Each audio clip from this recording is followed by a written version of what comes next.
Welcome to South Harmon.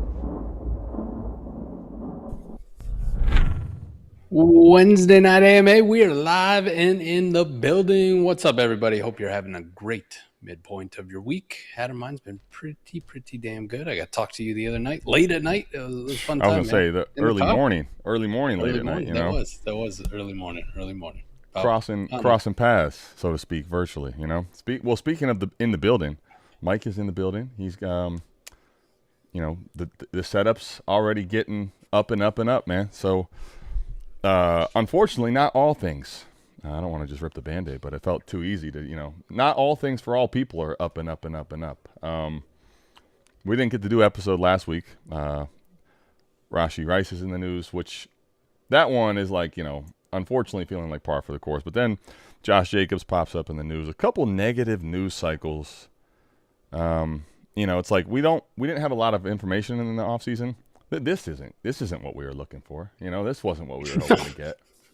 Oh no, you never want to see the players on your roster just all of a sudden be thrown into limbo on their status for the upcoming season. And Adam, we're 4 months away, 3 months away right now. Yeah, that's wild. Yeah, it's so I was talking. I did shout out to check out the podcast feed. America's Game coming out tomorrow. I was on that with Eric and Mike. Talked with him again today because he has this PC computer issue. Seems like we got it fixed. Shout out my guy EV. But it's like he's got the negative feeling of having to fix it. He basically rebooted Windows. Had to basically reinstall it. Yeah. So Mike, mind you that we haven't even discussed at this point, and I can imagine how much he's salty about. We have both Jacobs and Rashee on that team, but I do think. There's a lot of layers to discuss here. When you dig deeper, it's a reminder of while it maybe doesn't actually hurt you, you can buy contending pieces in the offseason. I mean, we've all done it. We all do it, right? But just the risk that sometimes becomes associated with and the difference in having pick liquidity or optionality. But I'm kind of curious your thoughts on the entire matter as a whole for now. Rashee's a little bit different because we know that guy he's got his struggles, not making very good choices. And, when you're on probation for something, you should probably be on your P's and Q's. Well, he's also, I don't want to, I don't want to be the guy that's piling on, so to speak, right? But, I mean, you're on probation for 5 years. Mm-hmm. Like, yeah, let's make sure we notice and add that in, right? It's not like, you had your run in. Couple run-ins, you got probation for a few months. This is 5 years, and the thing about it is his lifestyle choices, Rashee's anyway. I really don't want to see this, and I'm not trying to make a comparison and telling you that this is what's going to happen. I'm not trying to project the future, but like one of the things is if you don't get out of your own way at some point, the leash and the trust that you have with other people eventually does burn up, right? And if you just look at the way Rashee, I think is. On the field when he's playing, the Chiefs make him a featured weapon, right? They have a ton of trust when Rashee Rice is playing football, and I'm not saying that they're going to immediately go away from that, but at a certain point when someone becomes unreliable, you stop relying on them, and it's that right now. It's like if he can get in his way, he's going to try to do it. Yeah, it's not good for Rashee. He needs to. Maybe get somebody in his life to be like, come on, man. Come on, let's just be on your P's and Q's. The Jacobs one's a little more interesting. The allegations are definitely more serious. Kind of my stance on it. I don't condone anything like that, but at the same time, we've also seen some situations where things get blown out of proportion. They might be slightly fabricated, not true, so you got to let the process kind of play out. However, it is a pretty good and clear indication, Adam, to what the main point of what we want to talk about, because we don't want to be negative all the time, is right. Exactly why we preach, especially with the running back position, especially with older running backs, Adam. Why buying those guys in the offseason just usually doesn't make sense unless the deal is just so lopsided in your favor, right? And there's no real downside. But I've seen plenty of people, even with Jacobs last year, kind of being banged up, and he wasn't the most efficient, and he was more like a middle-of-the-road running back. I know fantasy points-wise, people look at it and go, well, he's an RB1 in points per game. But, kind of outside what we talked about with Warp, the top, 5-6 guys, It was like everybody else was basically the same. So being a back end RB1 really didn't mean shit last year, anyways. It was just as good as being an RB18. Essentially, Yeah, it was the same shit. Yeah, and I think the unfortunate part for Jacobs, but like this is just the reality of fantasy too. Speaking to the same point of Jacobs did actually, honestly, early in the year, he was probably, if you warped his season, let's say, and you ran the warp, shout out to the warp tool, warp.life, southharmonff.com, you can do it by certain weeks. But like the thing was, he was really, really banged up late in the year. So it was like a twofold problem. One, that's going to obviously negatively impact his final warp when you look at the season. Yep. But in particular, what did he do? Left you high and dry at the most crucial time when you needed him. So, I mean, he's already getting older. I will say, you know, I don't want to make any accusations or, you know, put the cart before the horse, but it's certainly troubling. And I will say this specific, when it's domestic violence. Now, we saw with, Quinchon, right? There's a chance where it doesn't end up doing anything.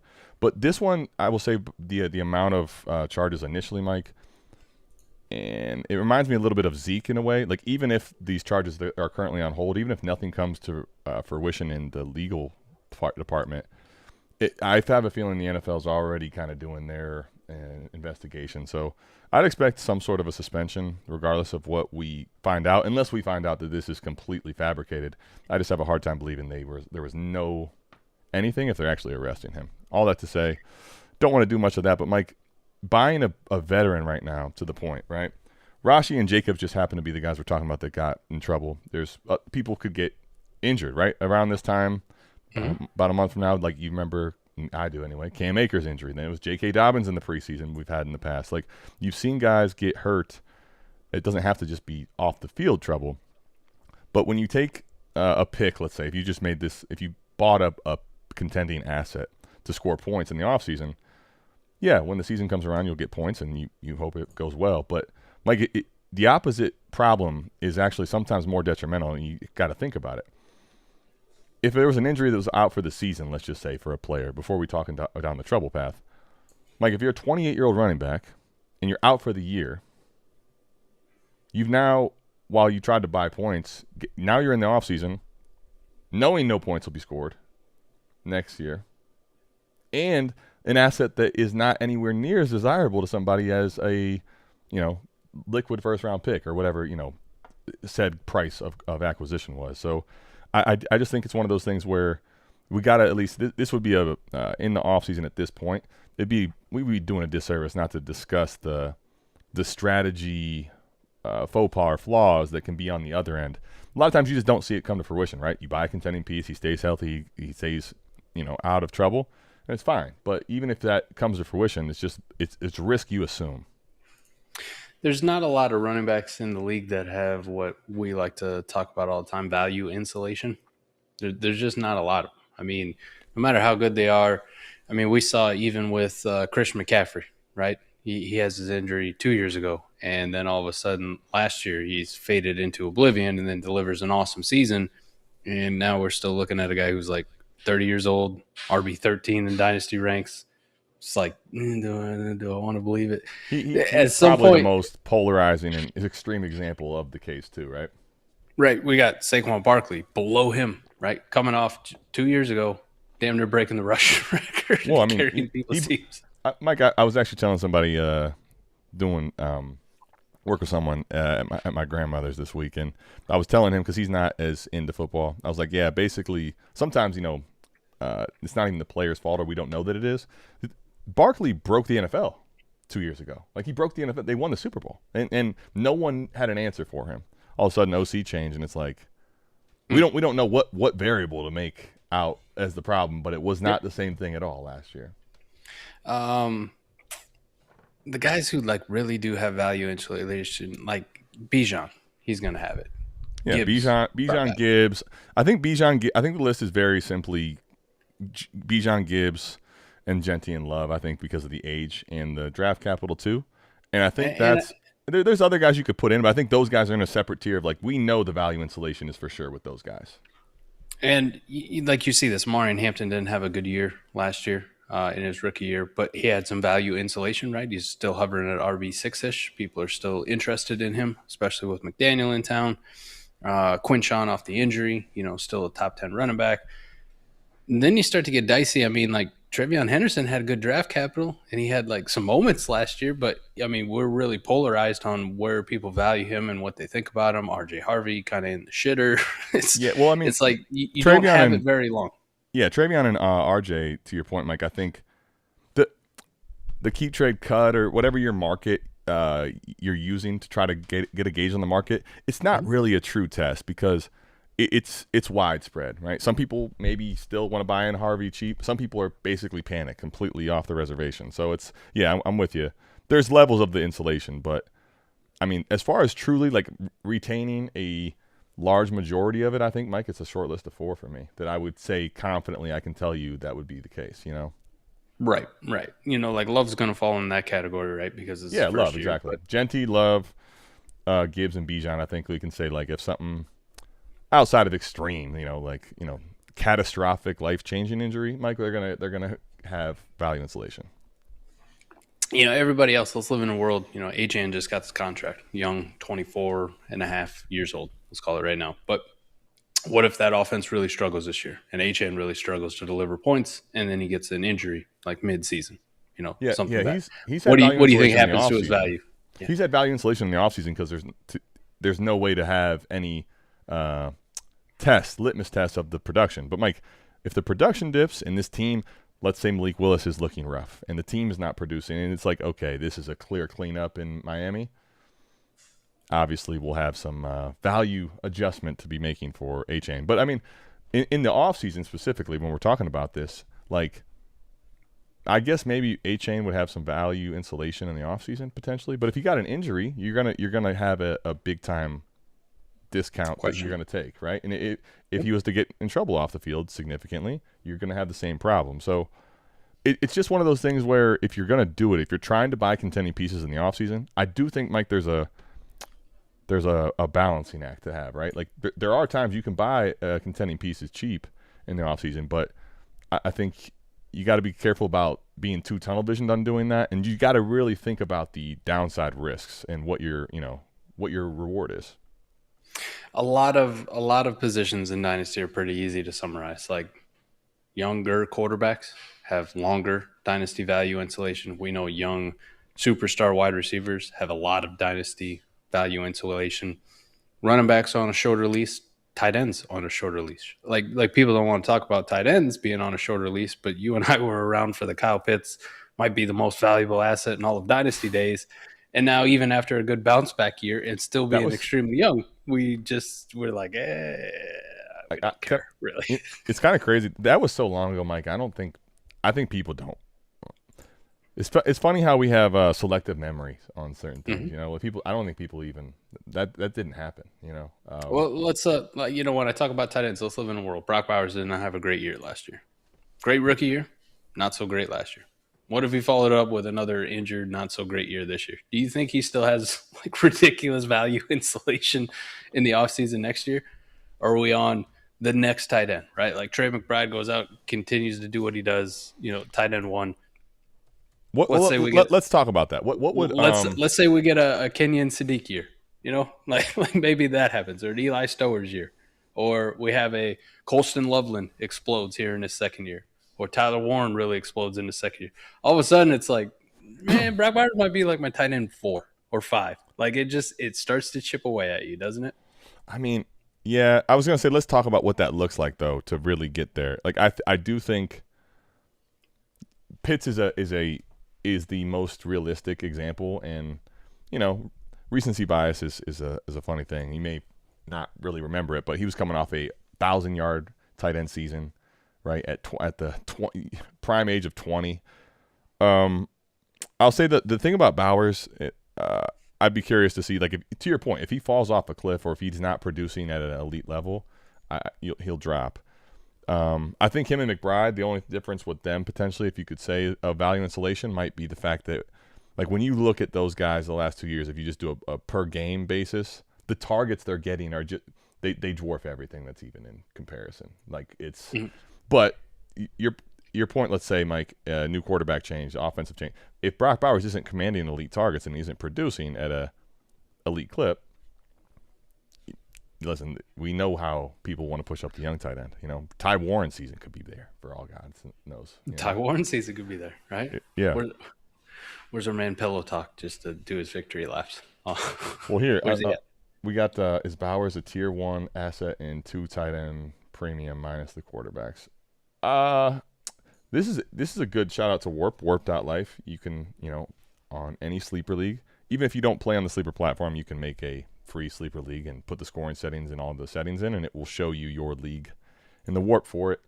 Mike, I think 2 tight end premium it's got to be 2. Like, you get to this point, you could probably have a conversation. I don't know if I'd put him tier 1, but if you wanted to, it's got to be at least this type of tight end premium to have a conversation about a tight end in that type of category. Because 1.5, 1.75, Mike, they're not even close to tier 1 there for me, to be honest with you.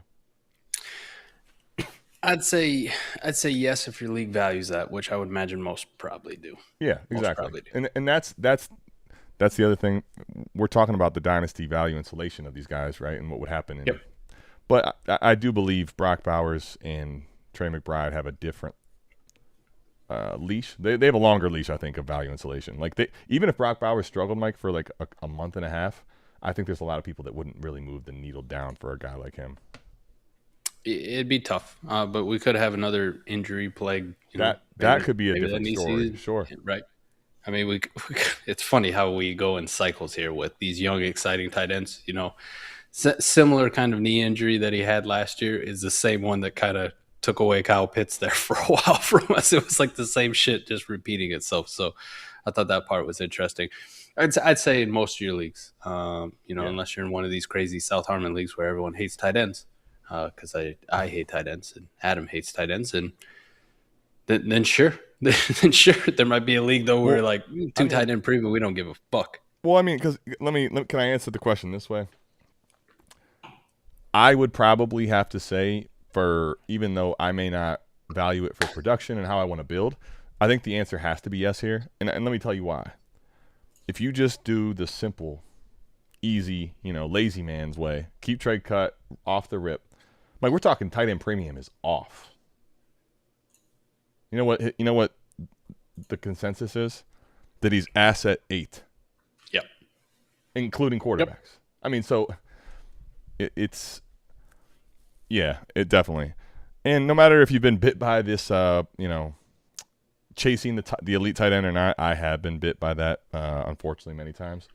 Mike, you know what the temptation always will be for teams that are contending too, especially? Like a team that is contending and has a strong roster, there's always that temptation of go just pay the moon, right, for a Bowers or a McBride or whoever the tight end might be that you insert as the cheat code to get you over the top. Yeah, I think he'd be a tier 1 asset. Kind of back to the point though, talking about Jacobs and Rice. Like I have more issue, I think, probably with Rashee Rice. I'd be a little bit more hesitant to buy on him. Josh Jacobs, on the other hand, it's like, this is why in the offseason I'm not going like I need running backs for my contending team, and it's fucking end of May. Like this is why I'm not going. I'm going to trade the 110. I'm going to trade the 109. I'm trading it for Josh Jacobs because he was an RB9 in points per game or whatever, and I need to shore up my running back room. If I did anything like that, I'd be sitting here today going like, fuck. Like major fuck. What did I do? Well, I don't want to buy these fucking types of assets now. Like why do I got to do it now, Adam? Why do I got to do it now when I have 47 options probably come August? We're a month away. Or we're right before the game start, the week before it. It's like training camp's over, preseason's done. All right, most of these guys probably aren't going to go out on the town and get fucked up and do something horrible. I would hope so. They're locked in. Probably not going to get injured unless it's in a game now. All right, let's go. All right, now is the time. I'm a little bit closer to point scoring season. I mean, being fucking months away from point scoring season and trading either future liquidity or trading, young assets because you're just trying to get fucking points on your team right now. What are you trying to get points on your team for? Why? Well, what's the point? Well, Mike, let me say this. I don't want to make any judgments to any specific players, but you know what happens in the offseason? Time for boredom. right? There's time for you to sit at your roster and be like, damn, it's just not good enough. I need to upgrade it, right? Or, you got extra free time and you start things that are supposed to be fun and, you're enjoying yourself that can turn sideways. I think that's the reality, though, Mike, is so let me ask you this. Let's talk about it from this standpoint. Let's do Jacobs first. Is there, like, hindsight bias if you bought Jacobs within the last month, 2 months even, whatever. I don't know. At some point in the offseason, let's just say March. So we're talking 2 months ago. Mm-hmm. What would the cost have been? And then let me ask you, does it change now? Would you be willing to try to dabble and buy Jacobs at the moment with the potential dip in what the price would be and what the market might do?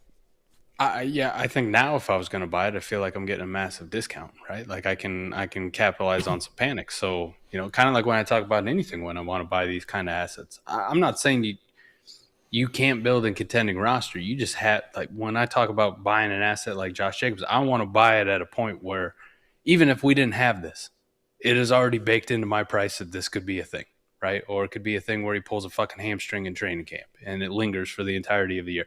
Where I go, all right, with the price I actually paid, fuck, it's an asset that I lost, but at the same time, maybe I get a game or two out of him or whatever the hell it is. You know what I mean? I'm not going to pay what he did last year or what I think he can do this year price. I'm just not going to do it. I'm not going to invest in it. So to your point about it, like, you're sitting here now and you got a contending team and you're like, maybe this shit is all just a fugazi. Maybe it's all bullshit. Maybe it was a made up story. Maybe when it comes out, he's going to be completely fine and be the bell cow for the Green Bay Packers with no suspension. And we just move on with ourselves. If you wanted to buy him now, I mean, what's the price? A second round pick? Could you capitalize on that kind of panic? I think you could probably get that done, Adam. I think there's somebody out there who's like, nope, get him the fuck off my team. I'll take any second. Yeah, or at least we'll see how the thing about this type of thing is like the news cycles obviously will go up and down, and if there's an opportunity where you can pounce on something like that, and now the risk becomes a lot different, right? I think so. Dusty DeMyers puts, this is the time to buy older assets who get points. Their value will go up come the start of the season. I mean, so there is some truth to this, right? We're talking about how it's not always the case and it doesn't come without risk. So, for example, if you use this, line of logic, and you bought Jacobs, do you still feel the same way, right? Like, I would imagine you don't. Now, it doesn't mean that I can tell you the future and that he's going to miss time for sure, but the point is their value going up at the start of the season, Mike. Let's talk about it. Let's lay it out without bias. Let's lay it out without even player names. Let's talk about it from the strategy standpoint. Why is their value going to go up as the season starts to roll around? I would say that it actually doesn't for a lot of people, to be honest, right? Because you got just as many teams that are trying to contend. There's just many teams that go, my team fucking sucks, man. I'm ready to get this shit off my team. I got Josh Jacobs. He may be RB9, but the rest of my team is dog shit. All right, he may be scoring RB1 numbers. I got to trade him. I got to get him the fuck off my team. Yeah, I don't want to score points. I don't want to fuck up my draft pick. I'm in tank mode. Get these older assets off my team. Does he really have that much more value then than he did before this news came out? No. No, it's pretty much the same shit. No, for sure. I'm meaning remove Jacobs for a second, although he is on the screen, and I got his mugshot here for you. But players hypothetically are going to go up in value, right? That contending assets, right? They're going to go up hypothetically in value as the season comes around. Right? You're talking about it, and what you're saying is true. Frankly, it's because they're going to start scoring points, in teams that want to contend now may shift their line of thinking from I want to be young and I want to have these draft picks to I want to score points. So, but here's the problem. While that's true, what has to happen for them to actually continue to increase in value or make this potential purchase worth it? Keep scoring points.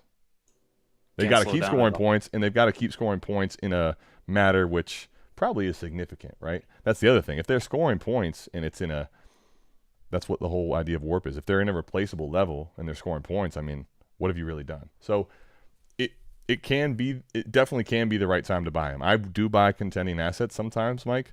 I think Jacobs is a good example to talk about, and Rashee as well. I think where I really struggle, or when I try to hold back, and I found the most pain, like when you get to a Jacobs type asset, price wise, and you're looking at an age like him, right? Even Rashee, who's still pretty young, the cost of acquisitions was different, right? We're talking about potentially a top 50, of my first plus.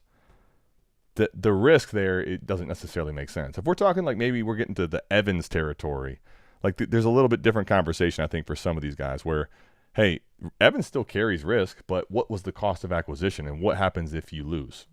I lose a second round pick. I lose a person that's outside the top 100 in Dynasty versus like right now. Let's even see how much Jacobs has moved, if at all, right now. What would you say he probably is on Keep Trade Cut? I think he might be muted. Either that or probably in the 20s. Yeah, probably in the 20s. Yeah, so here we got a running back for RBs. Yeah. Yep. Yeah, so he's right now. Kyron is 18. Jacobs, where is he? How far has he fallen? I would imagine a little tumble. Wow, is this for real? There's no way. He's got to still be a first pager, no? Wow, be in the 20s, Adam. Dude, he has really fallen outside the top 100 already. That really got out of hand fast. RB 25. If you're just looking at running backs, he's down overall asset. I mean, Mike, I know this happened yesterday, or like let me say the news became like public or bigger. Like he's down 29 spots in like less than 24 hours. Yeah, just a few days ago he was RB 21. Yeah. So, which by the way would have put him, like in the 80s, 90s overall asset. So anyway, that just goes to show you the risk that nothing happened outside of nothing happened to him. He's physically fine, right? But there's just risk that goes into it. And Jacobs, I would say right now, Mike, no one is sending a first. No one, I would imagine, is sending a first anymore. Not that often for the situation looming over Jacobs at the moment. Well, what about Rashee for you right now? What would be the difference in the way you view that situation versus this here? For me personally, his is a hell of a lot more sketchy. I mean, like you said, 5 years of probation, Jesus, and we're still doing stupid shit that's going to land you in jail. Plus the knee injury, the cleanup procedure. It's like, hey, you get to rehab in jail. Yeah, well, I was going to say that's kind of fun. I was on. Shout out to Seth Dywald, who does. If you see the shorts once a week, that's shout out to Seth. He does that for us. The Dynasty Roundtable, Mike, and we were talking. It was like the day of the news, and we were kind of talking about that. How like what's the protocol? Are you allowed to have? I don't know if he's allowed to have a doctor come in at some point. It won't be the standard rehabbing. I can tell you that for sure. Yeah. Do you get a physical therapist in jail? I mean, maybe visitation, but I don't know what the protocol is. And here's the thing about it too, from the probation, the troublesome part of it. Like he tested positive for smoking marijuana. So, like, it's not like this is a guy I think that's made pretty rash and bonehead decisions, right? I'm not even trying to judge. I mean, just you can see it. But Mike, this is different than that. You think that was the first time he rolled up? No. This is a dude that is probably daily, and if not daily, whatever. He's smoking a lot. Like, it was just a matter of time until you didn't get the urine sample right or whatever. You're living daily, jeopardizing yourself, right? And so that's the other thing is, like, at what point do you have a wake-up call for him? I think when he's on the field still, and even though this is another pile-on, he's going to be trusted at the moment, and there's a lack of, even if you don't trust him, other options. But I think what we're seeing with Rashee, Mike, is that, unfortunately, I don't know, outside of an extreme wake-up scenario for him, there's a lot of volatility, and this is probably going to be a recurring theme that you deal with too. It's one of those, like, are you willing and ready to tolerate the crazy roller coaster probably of Rashee, and knowing that he could be fine health-wise, even though he's gotten hurt too. He could be fine health-wise, and all of a sudden you don't have him in a time of need.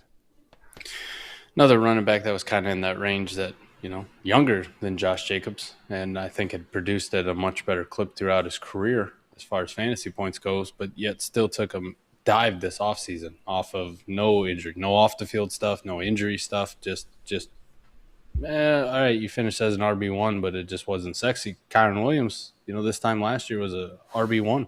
across the board. Now we're sitting here looking at him at like RB18, side-eyeing him, going like, do I want him or Jadarian Price? And according to Keep Trade Cut, they all want Jadarian Price. You know what I mean? Like, wow. Even a guy like Jacobs, you already kind of knew that was going to be a declining asset. And then something like this pops up, and all of a sudden you go, fuck. Like, I'm not getting this back. And even if he starts to score points, unless he's scoring points at a ridiculous clip, like, his value is not fucking going up. It's just not. He might have a rebound, Adam, if there's no suspension, nothing happens, cases dropped, whatever the fuck it is. He might have a little bit of a rebound, but he's still going to be at what? Before this, he was RB22, right? Well, before the news, he was RB22. Do you think it's climbing any higher than that when we get to point scoring season? It's not. Yes, but like to what degree is, I think, not a meaningful dynasty value degree, right? Like the risk reward is. The reward is going to be a payoff in production is what you're hoping for. I mean, you're buying for that. There's not, like, outside of him having, I mean, we've even seen the last few years. He's had very great seasons, frankly, right, for points per game in production. I mean, there's not a world unless he's, doing Saquon Barkley level shit from 2 years ago or Christian McCaffrey from last year where he gets a sizable jump. Like, it's going to be around that range. Maybe it's up to 19 or something, but it's going to be essentially the same tier. What's the downside risk, though? Injury or problem off the field is like, shit, man, 29 spots in a day. Imagine he's injured and out for the year. 29 spots in a day might be light. And I know a lot of people, I'm of this mindset, right? Like, I'm not going to do this holier than thou thing. And, like, I don't want anybody on my fantasy football team who's got, these type of allegations, whatever the fuck. Somebody said that too. I wanted to put that. It morally doesn't affect fantasy football. That's true. Most people don't care, but I'm telling you, there are going to be league mates, and I run across them all the time when you send them like a trade offer. I remember Tyreek Hill for one, trying to trade away Tyreek Hill at certain points. It's like, no, I don't want that guy on my team. He beats his pregnant girlfriend. You're like, what? Sure. All right. All right. Like, I guess I can't ever trade you, Tyreek Hill, like for anything. Yeah, I don't even want him on my team. I mean, you're going to have a handful of those that are going to depress his value as it goes. So, I mean, well, Jay put that up. I want to put that comment there. And also here, real quickly, FP Shooter, I'm putting your comment up as one as that's, questions. Shortly here we'll be getting to questions. So if you want to get them answered right away, you can always super chat. But I have them starred. We will get to this. We'll start real quick, Mike. We'll do a quick, question here, and then we'll keep getting to any, Dynasty cycle news before we get into a boatload of questions. But Dynasty Superflex rebuild. PPR. All right, so you're already rebuilding. Achane Evans for Pickens in a first or Igbuka in a first. I had the 101 and the 103 this year. I got Love and Tate. My wide receiver room's a disaster. Are these enough for Achane? Well, I mean, if you're in a rebuild, to me, the play is easily Igbuka in a first versus Evans in a versus Pickens in a first if you're getting the option. Mike, I don't know what your thoughts are there, but I prefer Igbuka over Evans. So I'm sorry, Igbuka over Pickens. Yeah. I said Evans Igbuka too. I don't know why. Yeah, I don't know why. Can't read and talk apparently. Sorry. So I'm with you on that. But is it enough now? Would you move Achane and Evans for a first and Igbuka or a first and Pickens? I prefer Igbuka over Achane. So the first over Evans is a slam dunk. I was gonna say, like, if you get an option, great. Like, it's, stock options are, you get options, or optionality is nice, but I would say, I'd put it like this. On a rebuild, especially, I would prefer Igbuka over Achane. If we're in contending point scoring season, I could understand Achane over Igbuka, but they're similar tier. So if you're able to go from Achane to Igbuka in a rebuild, I'd already say that's at least a wash, if not a win. I mean, Mike Evans for a first, if we just separate this out, is holy shit, right? So, like, this is whatever you can get of these two. If either one of these are actually on the table, I mean, those are the type of moves, honestly, Mike, if you have that big of a win already in value for you. Not to mention what you're doing is you're getting pick flexibility, right? You're getting off of an Evans type that sets you up so much for so much success in a rebuild. It can make it so much quicker. It would be a huge W for you. Theme of the show too, at least for me personally. I can get off a running back who I don't know if has Mike. You're getting off of a running back. Insulation. You're getting off of a running back that's sub 190 pounds on a bad football team and how many years in a row 1,000-yard receiver, an aging wide receiver for a pick and arguably one of the best, if not the top rookie in last year's class receiver. I mean, this is why you got to keep shooting, FP shooter. Shooters keep shooting because this is a deep one. This is from deep, my guy. But yeah, super like chats. A good neighbor. State Farm is there. Shout out to Jake. That was a pretty easy one for me. I'm doing it, no question. I mean, I don't know if that was like a spitballing offer out. I mean, but yeah, regardless, either way, I would be easy. I would not exclude. Here we go. I'm not sure, but I just saw this and felt like it needed to come up. I didn't read it. I would not exclude stupid players for their actions for my dynasty teams, but I would love an ethical league where they are excluded. I know it's probably not your opinion.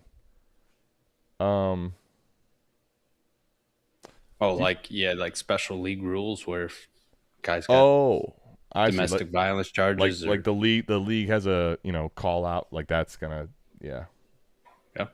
I mean, you got some interesting leagues out there. They got special ones. Why not have something like that if that's what you wanted to play?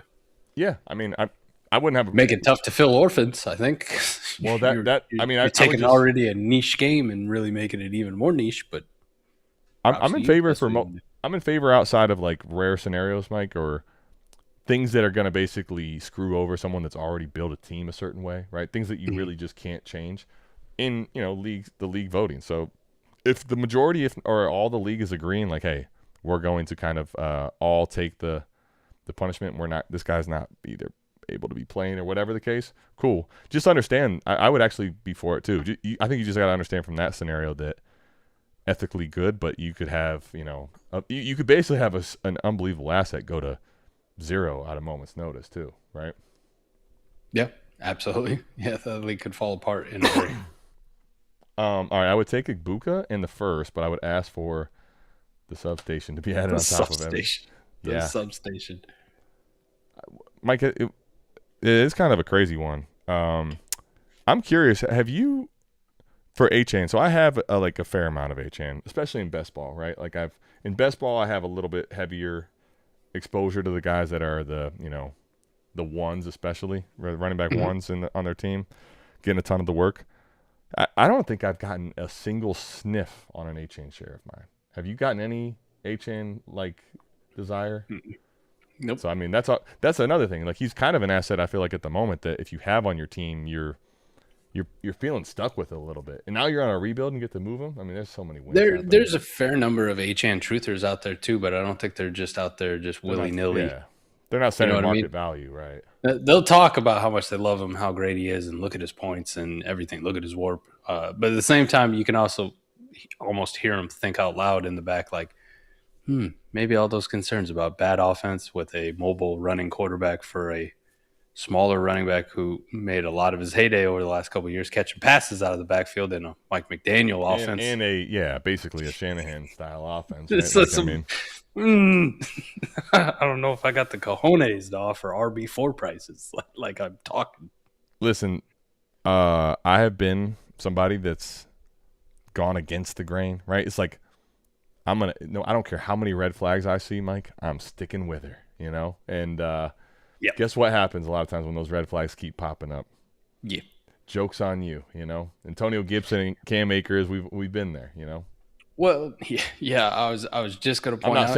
I'm not saying A-Chain's the level of player these guys are, but I've just, the red flags are coming in crazy for those guys. When I give dynasty advice, and I'm adamant about why I feel that way, I just want, if you're a newer viewer here, you haven't been with us long enough, Adam and I have a laundry list of we fucked up moments. Okay, big we fucked up moments that stick with you that you go, I ain't repeating that one. Why do you think we have a show today that we can not even rehearse for or get prep for and be like, yeah, listen, I've been the guy that's bought. I've been the guy that the 29 spots in a day, that's nothing to what I've put out there before, You're Cam Akers, me being like, yeah, I'd trade any of my first, anything that was mid to late for Antonio Gibson. There's no way he should be going for this price. And then, whoops. Mike, back. my dynasty shares they reflected this too. But Mike, my first Scott Fishbowl was that year we're talking about, and there you go. Jay requested it. Can I toast his boy Jalen Royals? It's not Pinot, it's a Moscato, but Moscato? It's close. Look at this guy. Moscato. He's big wine guy now, wine connoisseur. But Mike got drafted before the season started. Speaking of this topic, Scott Fishbowl team, Mike, I believe the top 3 to 4 rounds, I had both Akers and JK. So the season went. And I think he had somebody else in there too. Oh, I'm saying the top 3 or 4 picks, Mike. 2 of them they died, right? So like, I'm what I'm saying is I'm pretty sure if I remember right, 3 out of your first 4 picks that very well could shit be to bed before the season even started. But I'm sure I had Pitts on that roster. Like it was a rough one. Oh, Trey Lance, yeah, it was ugly. But anyway, I've had bad misses. What a good one for you. Lad or BTJ? Which one would you take a shot on?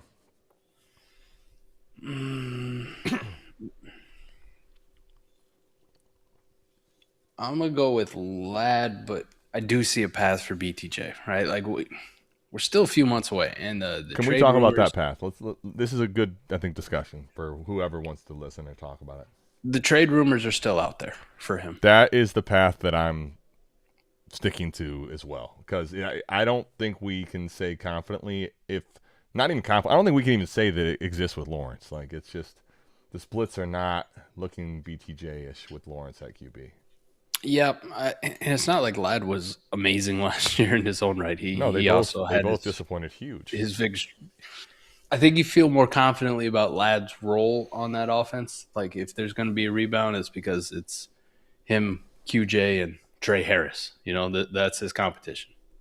You look at the Jaguars with what Parker Washington did last year. All you truthers can stand up. Jacoby Myers being there, Travis Hunter now being back from injury. It's like, what if he gets traded, though? What if he gets traded somewhere else that is a better situation for him, and he doesn't have as much competition, which if a team's trading for him, I imagine they're not doing it just to add him to an already deep wide receiver room. So I can see a case for Brian Thomas Jr. I think in the long run, he is the more sexy option just because of the explosiveness, the size, the speed, what he did in his rookie year. You saw the ascension. Ladd has ability just with volume, but the volume wasn't there last year. And then there's always the Keenan Allen thing, like, never seems to die. It feels like come like 1st of September, Keenan Allen's like, yeah, I'm signing with the Chargers again. I'm coming back just to fuck up everyone who loves Ladd. But I'd say right now probably Ladd's the safer one, but I think BTJ's got a little bit more juice to him if something were to happen, but we don't know. We don't know if that's actually going to happen. Yeah, I think like I see. So Ethan says Ladd, like zeros are tough, but it's 100,000 times. Ladd by 1 billion. I mean, here's I guess the way I view this. Here's the way I view this. Right, I get the side of like, I think the consistency and the safety of the. If you're talking about that aspect, I would say Ladd probably is. I would answer that here. Here's my thing right now. We're talking about a year 3 receiver, and I think Ladd. I mean, I could end up being wrong, but when I look at the body of work, he had a really nice finish in his rookie year, and then last year it's like that's when you take off, right? You've earned Herbert's trust. I'm not saying he can't have a better year than last year, but to me, I don't see him as a getting back to the elite tier discussion like he close was, and also.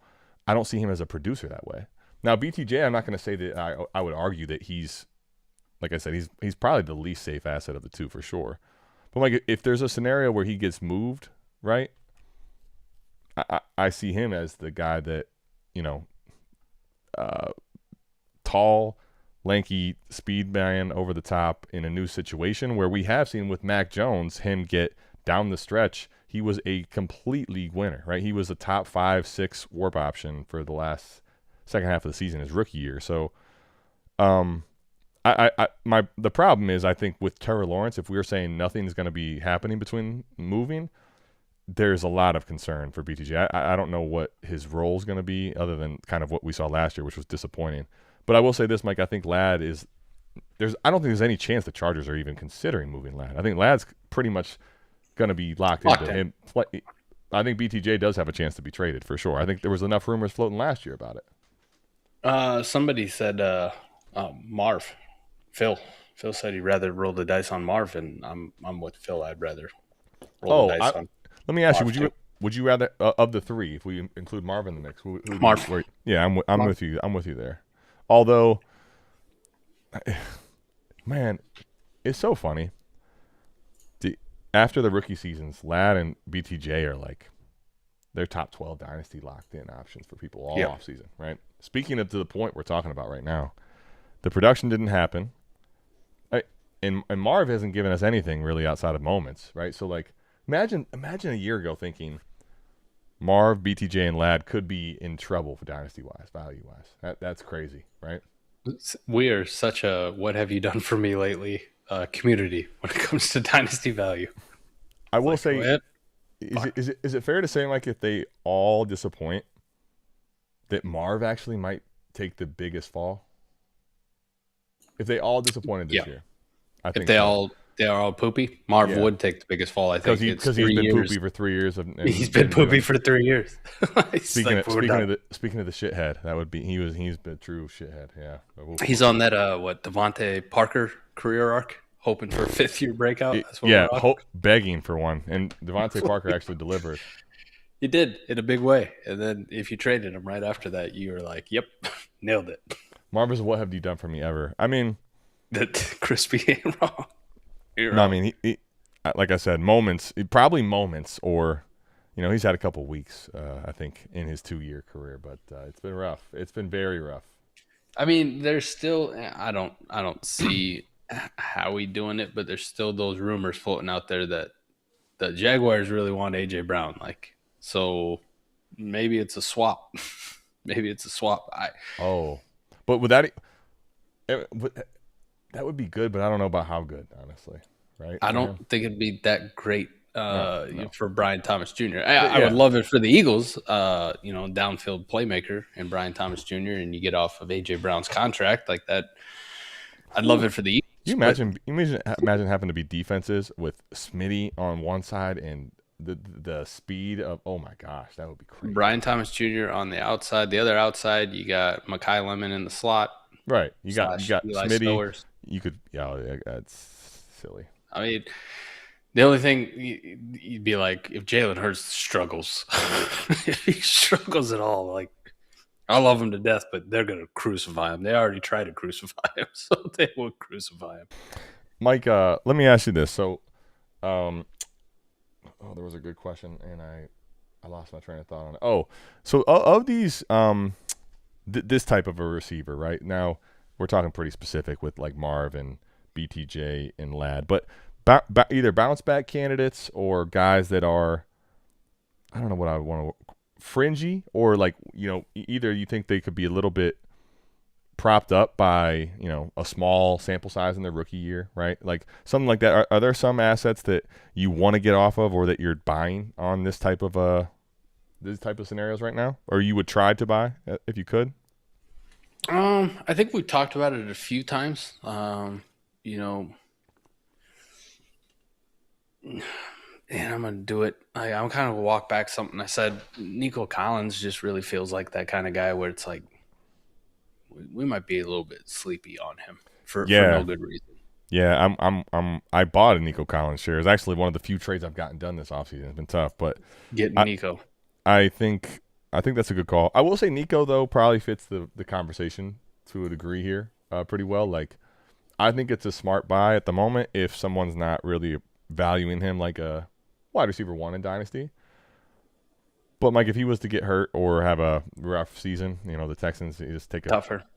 He doesn't have value insulation. But I do think from a production standpoint, you just mentioned the sleepiness is actually kind of crazy. Like, his target volume, his raw number of targets, and his points per game, he's like walking top 12 for sure, and closer to top 5 than anything. And he's only 27.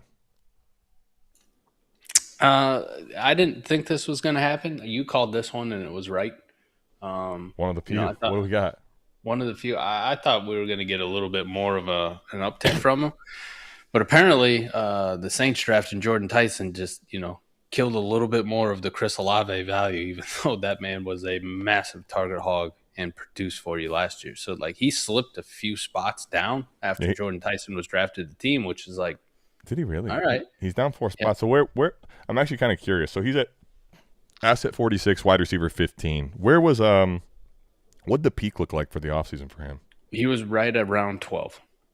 Okay.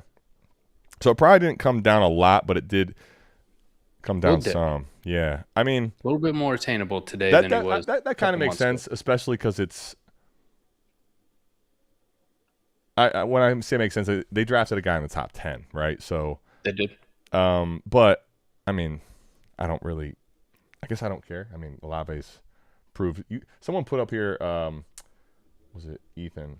Sorry.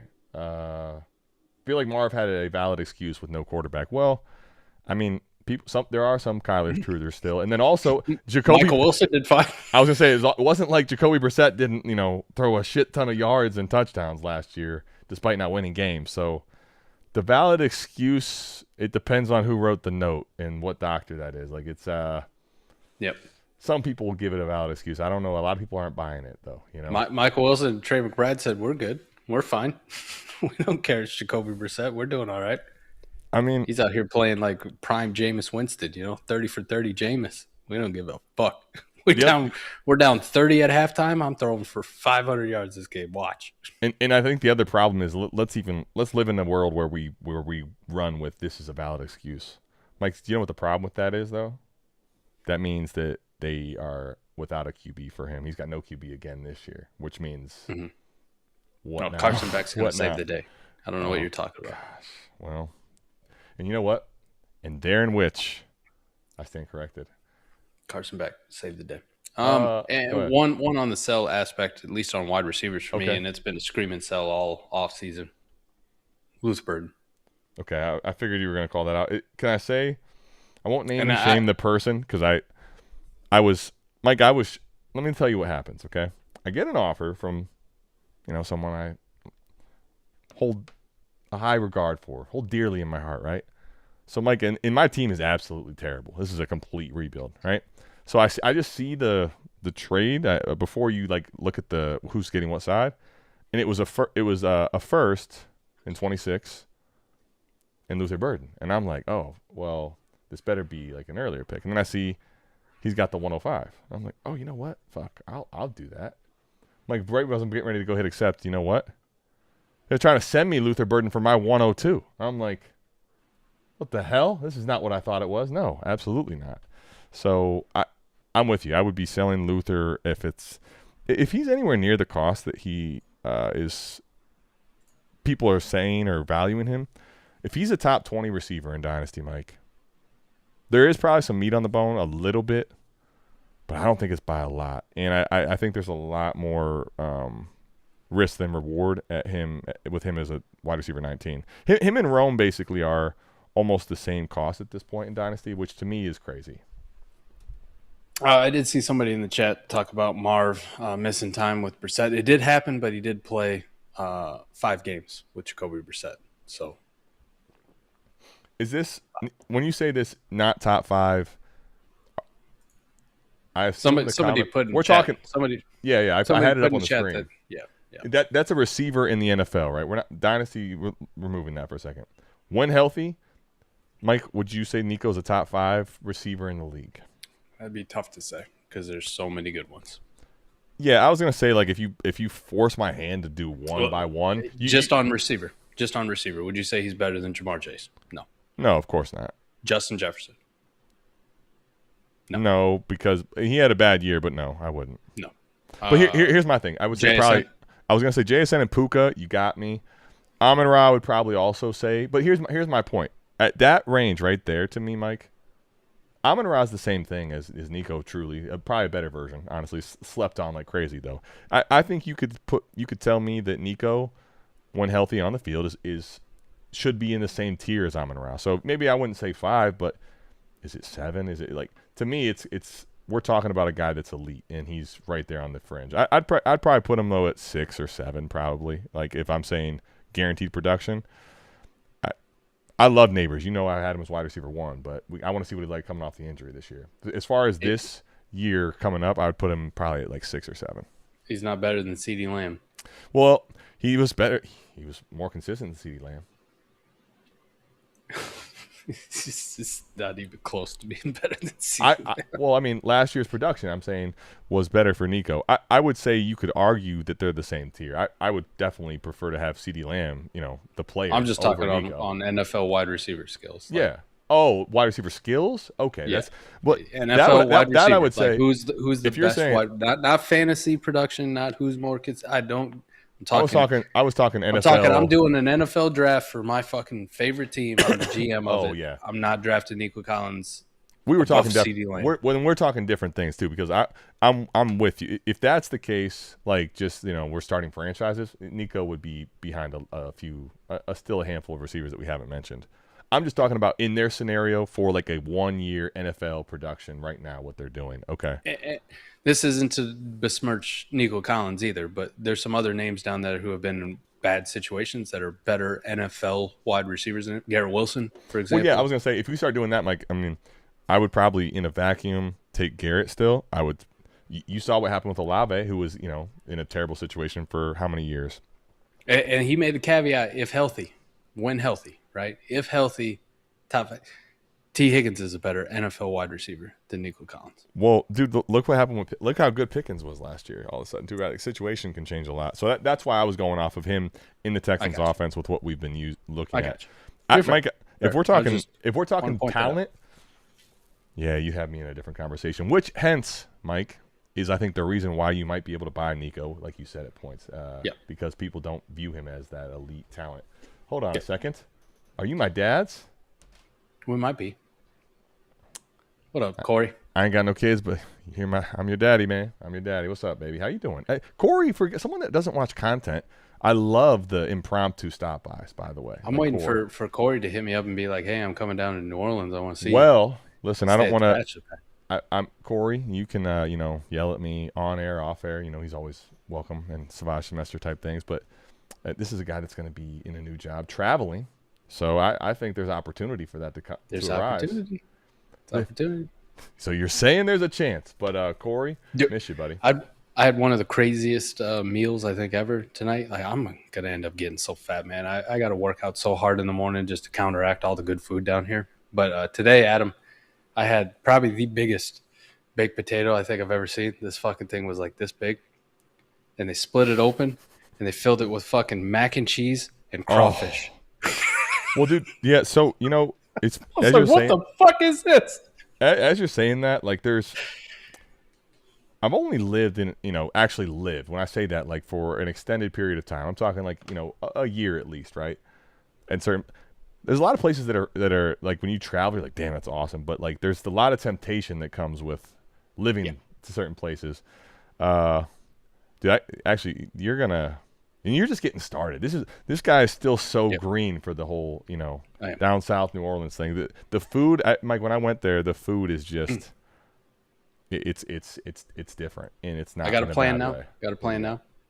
We're only doing stuff on the weekends now. All right, during the week. Whoa! What happened? This guy's going celibate on the weekdays?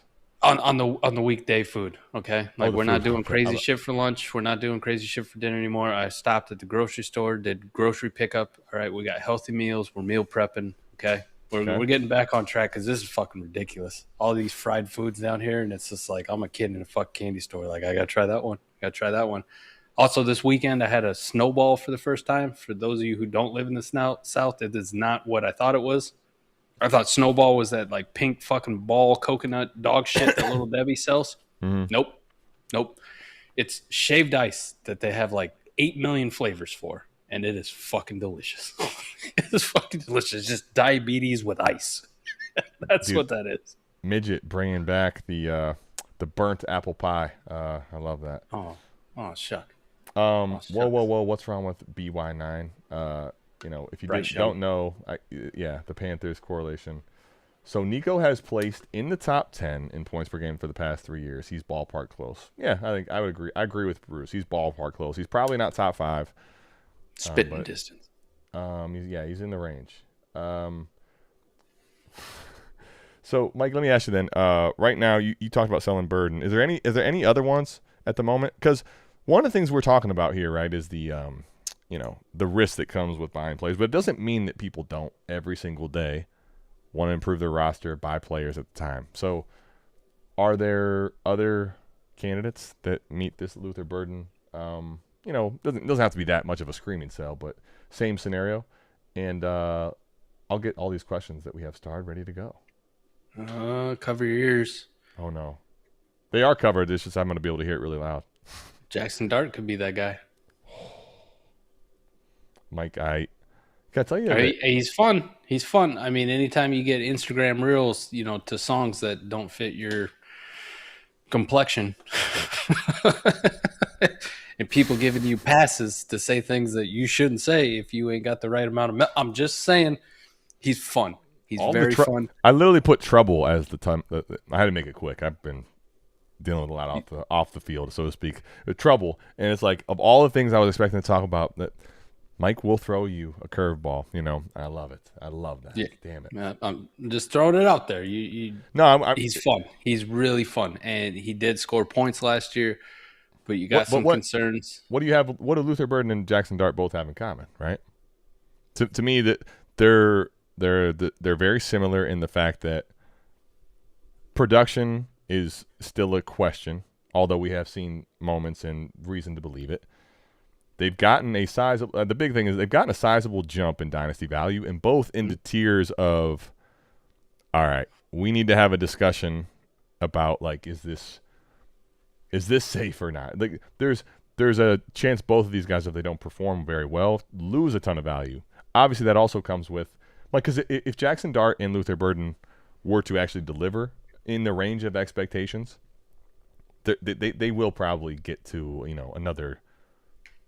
They'll jump up a notch. But yes. It's just we're at an uncomfortable point. I think they're both uncomfortably priced for me in Dynasty. I'm with you as well. I haven't made a ton of Dynasty trades this offseason, but Jackson Dart, I up-tiered him to J-Day, and some people will say that I didn't up-tier, but that just goes to your point about Jackson Dart being in a sell, possibly. I think we've been there with Harold Fannin, too.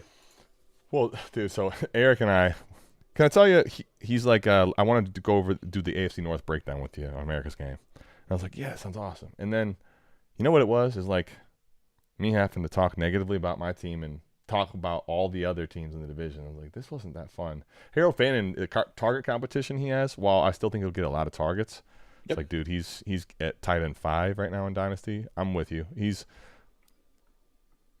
doesn't have much room to grow. Not the greatest team or the greatest offense to probably play in. Yeah. And then if you're a pass catching weapon with their quarterback, inevitable situation that they seem to find themselves in almost every single year, and then they go out and they draft 2 wide receivers to add to what they already had, you go like, you don't want to use that old cliche, shout out to the Matt Kelly glory days, the cliche alert, but that's a lot of mouths to feed. Yeah, I mean, well, Mike, in the unpopular one, we do this in Dynasty all the time in the offseason, right? We write off the guys that we're disappointed in, hate, whatever, we're ready to see go away. Jerry Jeudy, say what you want, he's 27, and he's a guy that's had 100 targets in a healthy season every single year. So, yeah, I'm with you on Harold Fannin too. Those are, I'm not going to say cherry pick. Those I'm in full agreement. I think with those guys, I don't even want to say that I would have to. I'm trying to sell high. I'm just trying to. Can I get? Is there interest at market value anywhere near that? Honestly, I'd be interested in trading away. Would you be kind of pivoting? Would you be selling Colston Loveland? Yeah, but I think that so there are certain conversations, right? Like Colston Loveland. The answer to that question is going to be yes, but I don't think I'll talk about it. But it's because of the way I play, right? In the leagues I play in, I'm not in that many leagues where it's truly like a 2 or higher. I'm in a couple, but Mike, the thing is, like, to me, it's when you look at warp charts on even 2, right? It's like, all right, if you got Bowers and McBride, let's say we're penciling in, but if you had the tight end 1 or 2 and maybe 3, you're like, damn, okay, these guys are elite options. But you know what ends up happening in even those leagues? Tight end 5 is not that great, and tight end 6 is not that great, and you're like, the bet for Loveland for me is that I would be happy to see him be a tight end 5, and so it's like, in most leagues, I don't think that's going to be a warp. It's worth chasing that warp, given the fact that he's already tight end 3 in Dynasty, and he's kind of separated in a weird tier of his own, right? It's like Bowers and McBride, wait a little bit, Loveland, and then we wait for a little while until we get to Tyler Warren fan and the next group, right? To me, he's a really rich bet. Maybe it's just us with our Roma Dunze love, Adam. I love what we saw from Loveland, Mike, but it's just if he was priced right now like Tucker Kraft or Laporta or Pitts, absolutely I would buy. I mean, again, tight end premium is off. He's top 30. So, I don't know. I think right now he's – but I guess, let me ask you, so on that information, are you saying would he be a sell to you? I don't know that he's a sell because I just don't know if the market really is reflective of people selling for that price, I guess. I mean, some people got him as tight end 1. Our boy EV loves him. What? Yeah. EV. Tight end 1. You sneaky son of a bitch. No wonder we're talking AFC North. I didn't even realize, wow. He's moving him up. He loves Colson Loveland to death, which is great. That's perfectly fine. Tight end 1. I'm thinking out loud here, Adam. We didn't really see it until week 17 in the playoffs, right? And at that point, we had DJ Moore who didn't want to be there or run routes to the fullest, and you had Roma Dunze banged up, and it was him and Luther Burden, and that's where the ascension came from. So, like both of them, like when I look at Luther Burden, I go, all right, that's an obvious sell. If we got somebody in there who's going crazy for Colson Loveland, we're talking tight end 2 or tight end 3 prices, I might want to hedge my bets a little bit, Adam. I'm actually I'm with you. I will say this though, it probably would does the league value it that high, and can you actually move for that, right? But here's the thing, right? The difference, like I said, I subscribe fully to the AWARP tight end life for the most part in most leagues, right? I don't want to have a super highly valued tight end. You can replace it elsewhere and do a lot better cheaper. But here's the thing. Like Harold Fannin last year is a good example of, even though I believe the process was correct to sell him, you see where the young tight ends, they still have like room to grow in dynasty value. So I've learned to kind of hedge my bets and how the dynasty market's going to react in my leagues. But that being said, Mike, here's the difference. Like Sadiq fits that. Stowers fits that, right? You could still use other guys down the list that they have room to grow. The problem for Loveland is what you just said. It's like if he's tight end 3 and he's a top 30 asset, and let's just say tight end premium for the sake of it. That same principle doesn't apply, because now in order to get to tight end 1 or 2 for most people he's going to have to produce like a tight end 1 or 2. So you've already reached the top of the dynasty value pop, if that makes sense. I think a lot of it too, just as I tried to allude to it a little bit, I think it might be my love for Roma Dunze and how hot he started the season when he was fully healthy, target hog, right. Caleb Williams' favorite guy, gets banged up. They shifted their offense onto what they had to do. And now we go into it, him being fully healthy again, another year more integrated in that Ben Johnson offense. And it's like, that was the guy they chose right out the gate when they're implementing this offense to be their Amon-Ra target guy. Injury took that away for, mid-season on, going out while he struggled with it.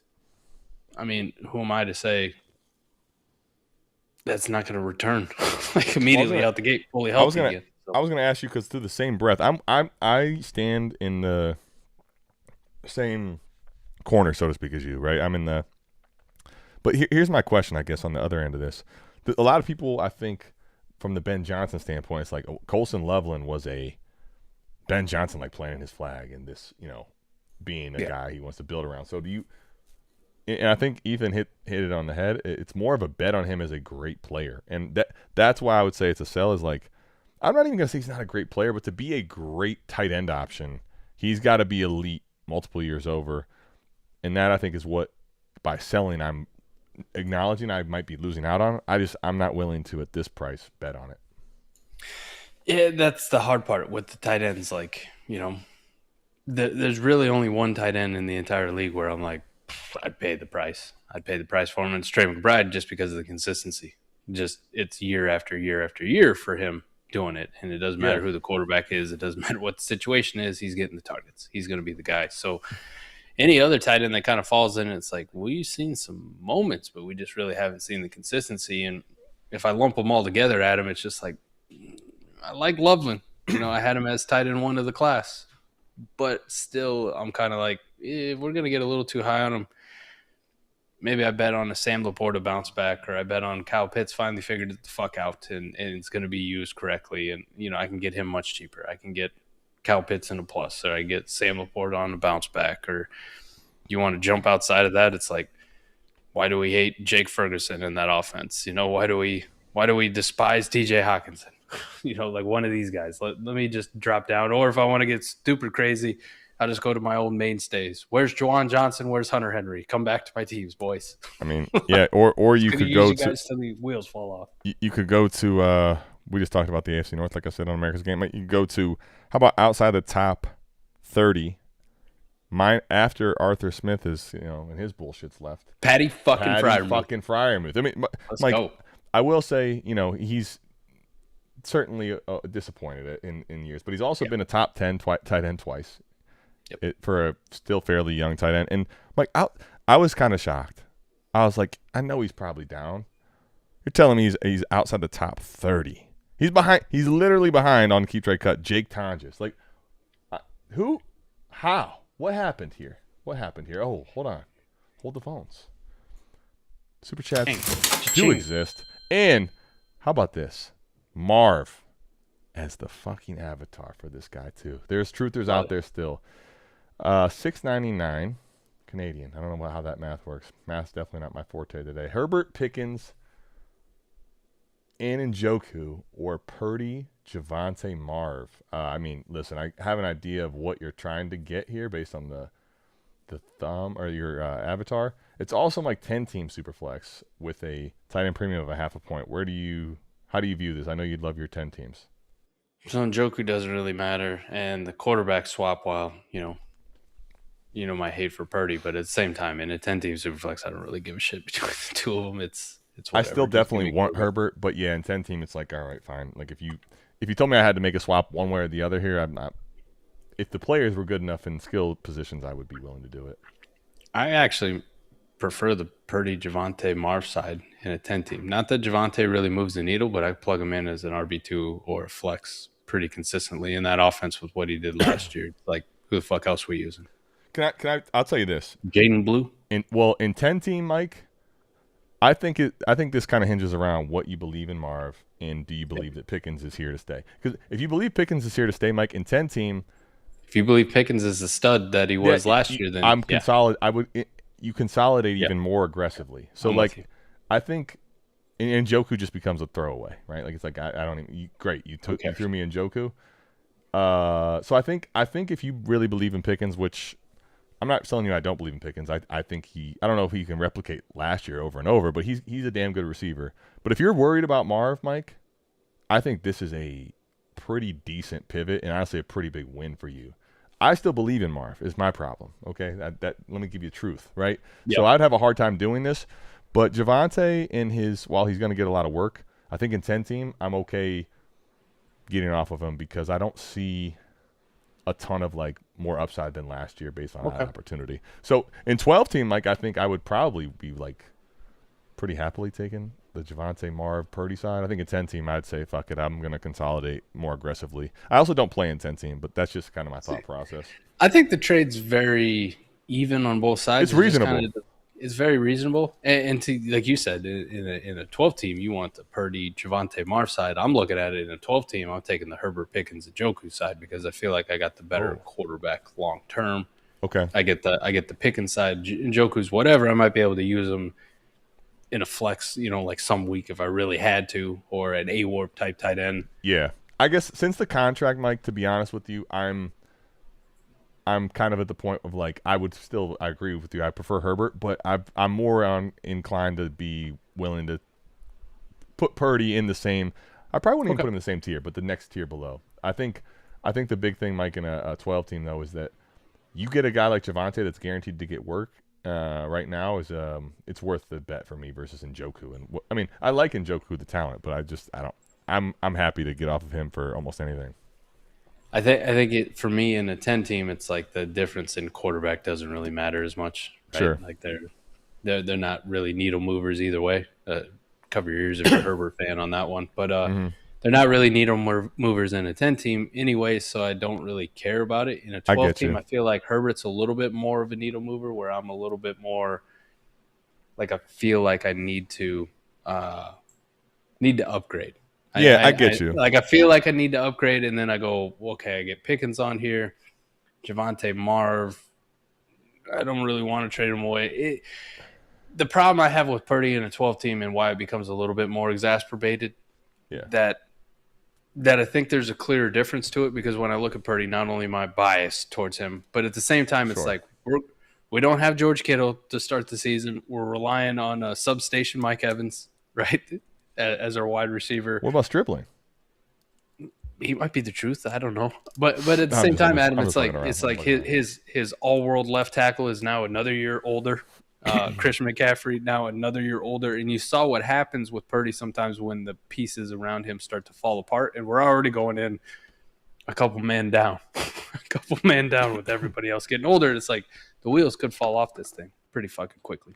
No, I get that. To me, it's a in 12 team. I guess here's what I'll say: if the quarterback position in the next year or two bounces back, you would be crazy not to have the really start putting the emphasis there. I think for me, it's like, all right, I still get to stay in a top 15-ish, maybe for some people say 12, whatever. So I'm still getting to keep a very nice quarterback here.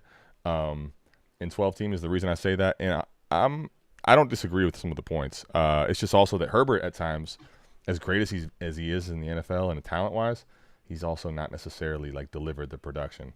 And at least for me, Mike, I guess I'm thinking the last 2 years.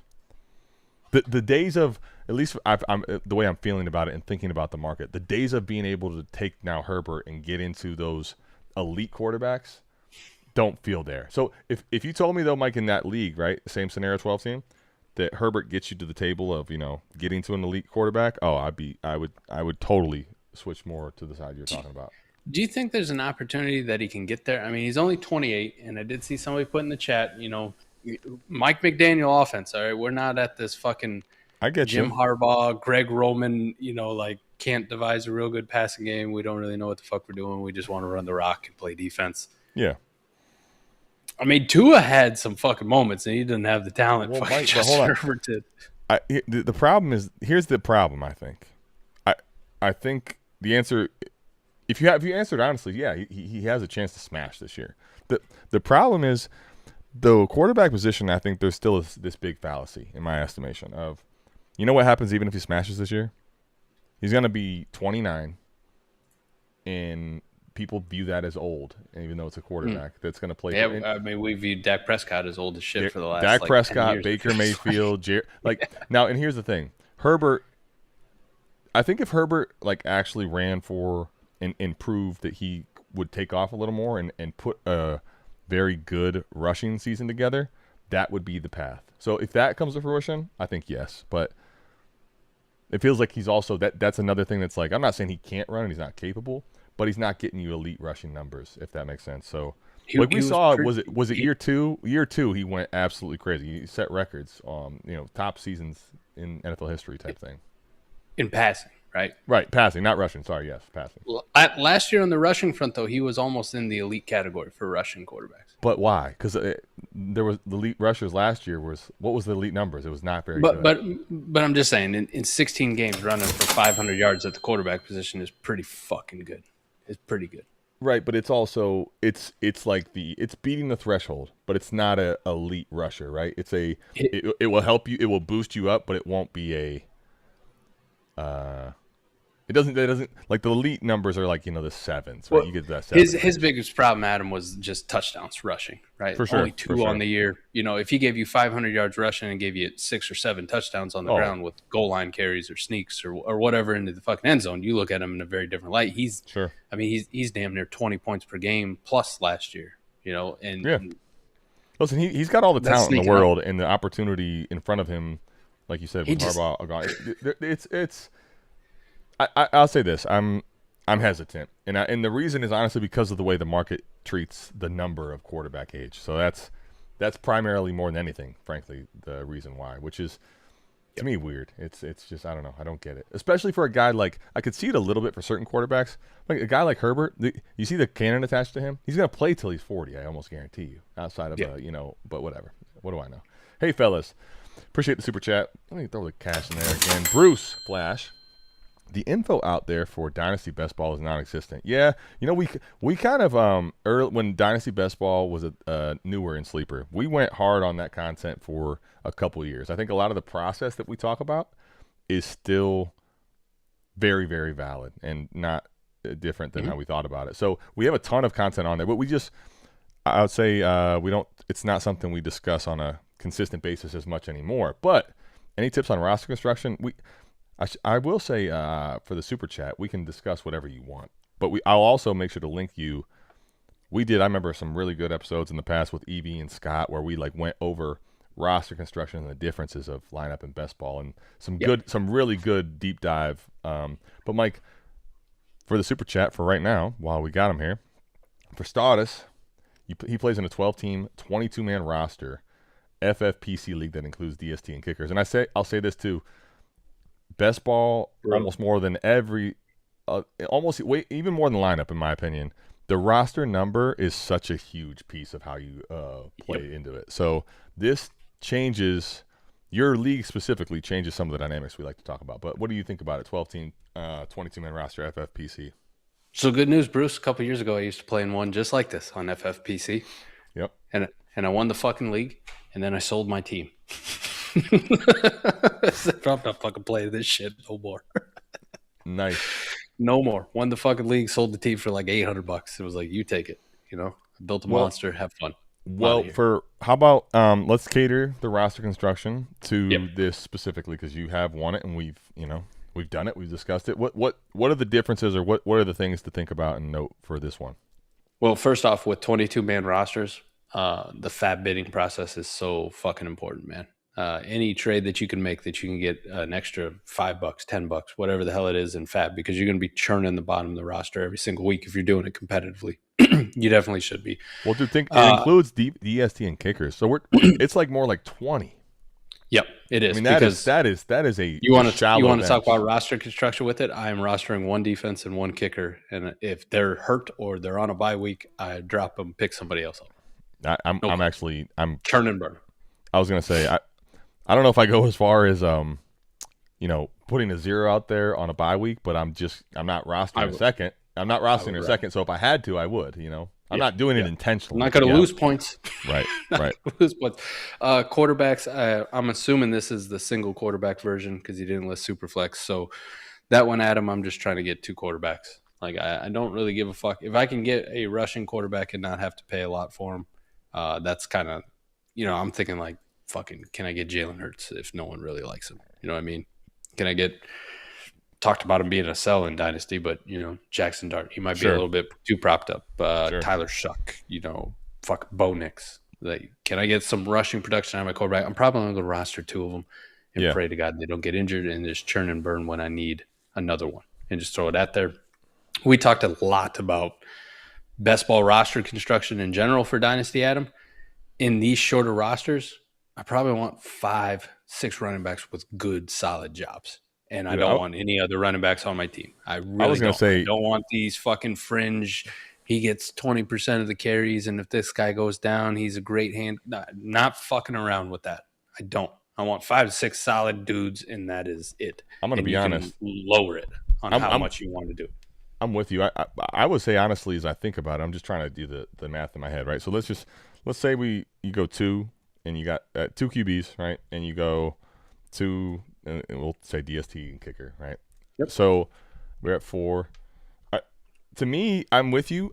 I think ideally, now it's not always as easy to get done. I think ideally I go like 8 running backs. There you go. Like I want to juice it up as much as possible because 2, 4, 8. You're at 12. And then I'm putting, I'll put in maybe 3 tight ends and the rest receivers. And because the reason is this. Yeah, and I might even go 2 tight ends. Like, give me 2 guys. Like, yeah, sure. I would just 2 dudes. Just Yep. 2 Hunter Henrys, 2 Juwan Johnsons. You know, I would one say of like each. I was gonna say if you really get crusty and you're like, okay, this is like we're going a warp tight end, maybe I would do 3, but 2 or 3. And then the reason I say that is because the big difference in roster construction, Mike just hit on running backs that get touches. The difference in lineup and best ball, especially here, is huge to note. In lineup, I'm going to bury my bench in guys that probably aren't getting work, right? But I'm just basically trying to almost keep the waiver wire running backs as many as I can on my team and hoping that I hit, right? It's like I'm playing roulette over and over, just hoping that I hit on the one that gets the work. In best ball, you don't have the ability to take zeros really regardless of how many roster spots you have. Mike and I play in a lot of Dynasty best ball where it's like 35-man rosters.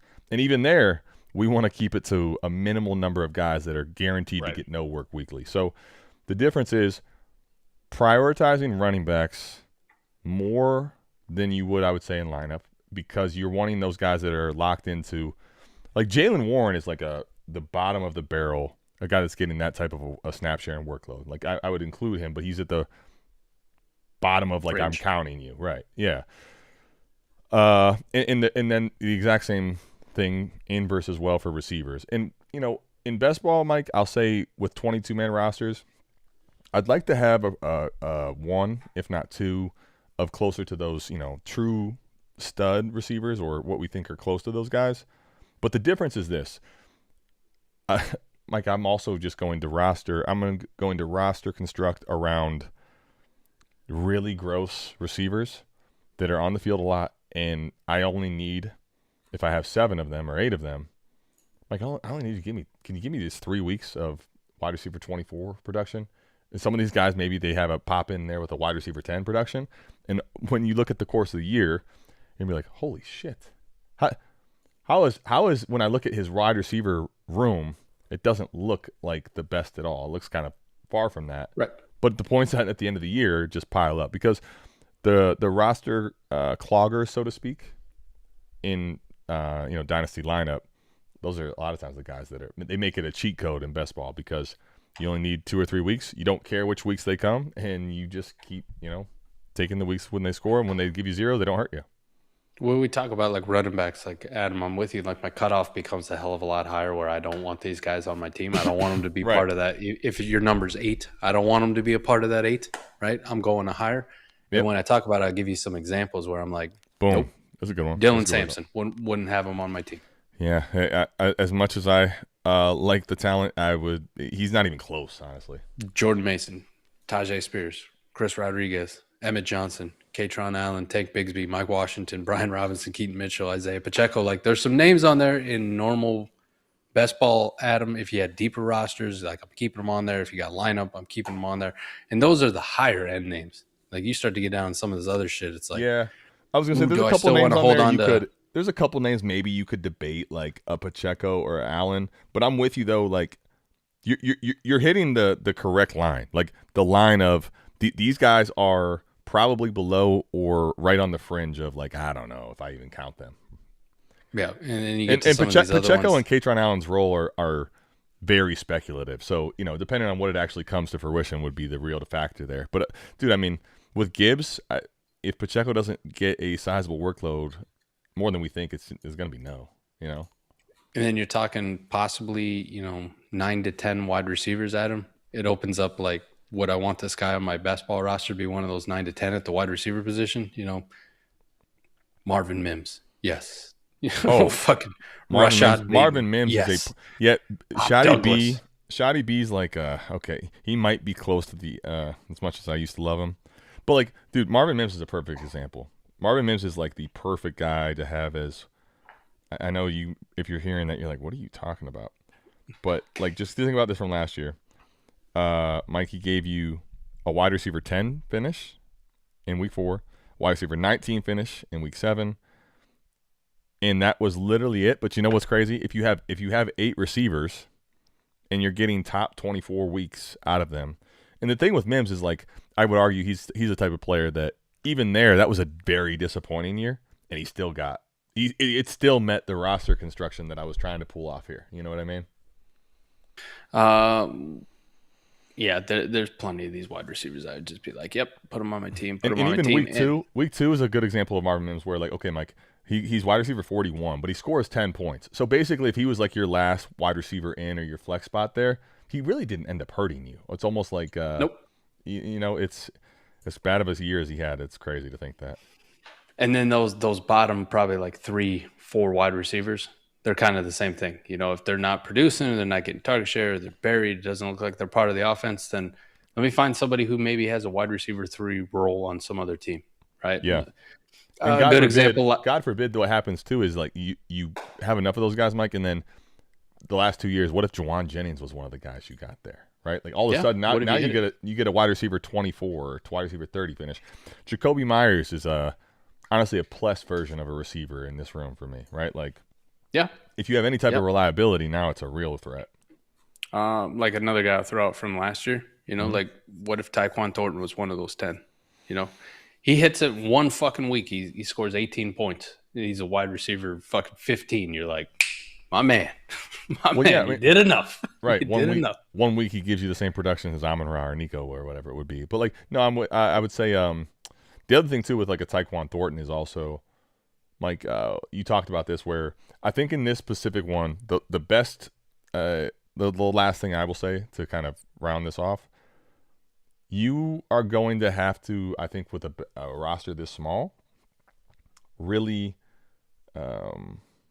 almost like you're going to have to be willing to basically cut people that you're not used to even thinking about. Correct. And you're going to have to really get rid of your player biases for guys that you have like that fringe hopium for. Because you're going to have to probably, like a Tyquan Thornton, I think is even a name below the list I'm talking about. But like a player like that quickly in the year that's not doing anything, you're like, all right, I don't have time to fuck around and wait on Tyquan Thornton, right? So we got to go back to the waiver wire. And to the point that you made about Fab, it's one of those things in every trade, or maybe not every trade, but a lot of trades I'm trying to sneak it in and see if I can get more Fab done. Right, and you got to be aggressive with those kind of guys. I think back into if I was playing in a smaller Dynasty Best Ball roster like a couple years ago, I had crazy love for Marshawn Lloyd. And then you got hamstring injuries, and you don't really see him, and you don't really know what the fuck's going on. If that guy's sitting there at the bottom of my roster in a 22-man, and it's really a 20-man because you need a kicker and a fucking defense sitting on here, it's like, what are we doing? You got to go. Yeah. Like I'm at the point where like I will trade him straight up to somebody else for Fab. I will literally do it. I don't want to cut him, but let me see if anybody will give me Fab for him. And if I get something back, you got to go, because if I can't get anything back for him, then I need to cut him. I got to make that difficult decision. So you're going to have plenty of guys in this where you got to make that tough choice, and don't be afraid to just go, you haven't done shit for 3 weeks, but it's time to get the fuck off this team. Let me just find somebody else. There's somebody out there on the waiver wire that'll do it. Well, and here's Mike, you know what would be a good exercise for the receiver roster construction here? Like I was thinking, Michael Wilson, you and I have not been, I would say, in on Michael Wilson as a dynasty asset, right? But like Michael Wilson, even before last year, would have been a guy I would have put into my mix here. Like, all right, yeah, he'd be towards the bottom. But if you have enough dart throws, like 4 or 5 of these, if you hit a Michael Wilson, holy shit, buddy. Now, like, the table's completely changed in your favor. So some names outside the top 50. Ready for this, Mike? Outside the top 50 dynasty values that are like, and these are honestly plus versions of the roster construction. Right now, Mike Evans, Jacoby Myers, Cortland Sutton. I mean, dude, Khalil Shakir, Chris Godwin. I mean, you know, Chris Godwin's speculative because we don't know how healthy he is, but even still, I'd include him. I mean, fuck, dude. I honestly, new scenery, but Juwan Jennings probably still in Minnesota. I don't know for sure. Jalen Noel. Yep. I mean, Jerry Jeudy. I just talked about how it's gross, but absolutely at wide receiver 76. I can keep going. I mean, we can go still a long ways. Shout out CBCA High School. Trey Tucker absolutely makes the roster construction here. I mean, these guys are basically getting to the point of, if you're in a startup, you're probably looking at close to the high teens and 20s. Yep. That's another reason why roster construction is so great, is this way you can backfill the end of these receivers that nobody wants to draft probably. Yep. I'm with you. Well, good luck to you, Bruce. Hopefully Bruce? that helped, and you come back next year to be like, I won this motherfucker, and then I sold my team. We gave you a answer that was far more than a flash, but come back in a flash and let us know that you also won. All right, let's get a couple more rapid fires, and we'll sadly, let you get back to your evening. We got rebuilding. Oh, by the way, I didn't have time to do the wheel, but it was easy decision when I saw that we had 2 people sign up for the 2 shirts that we have. So Coin flip. Well, yeah. There's 2 shirts. So, there's 2 shirts, and there's 2 people sign up. So I'm like, hey, you guys both win. Congratulations. And Mike, for the because there's only 2 people, and I know I only offered one size, but kind of did it half.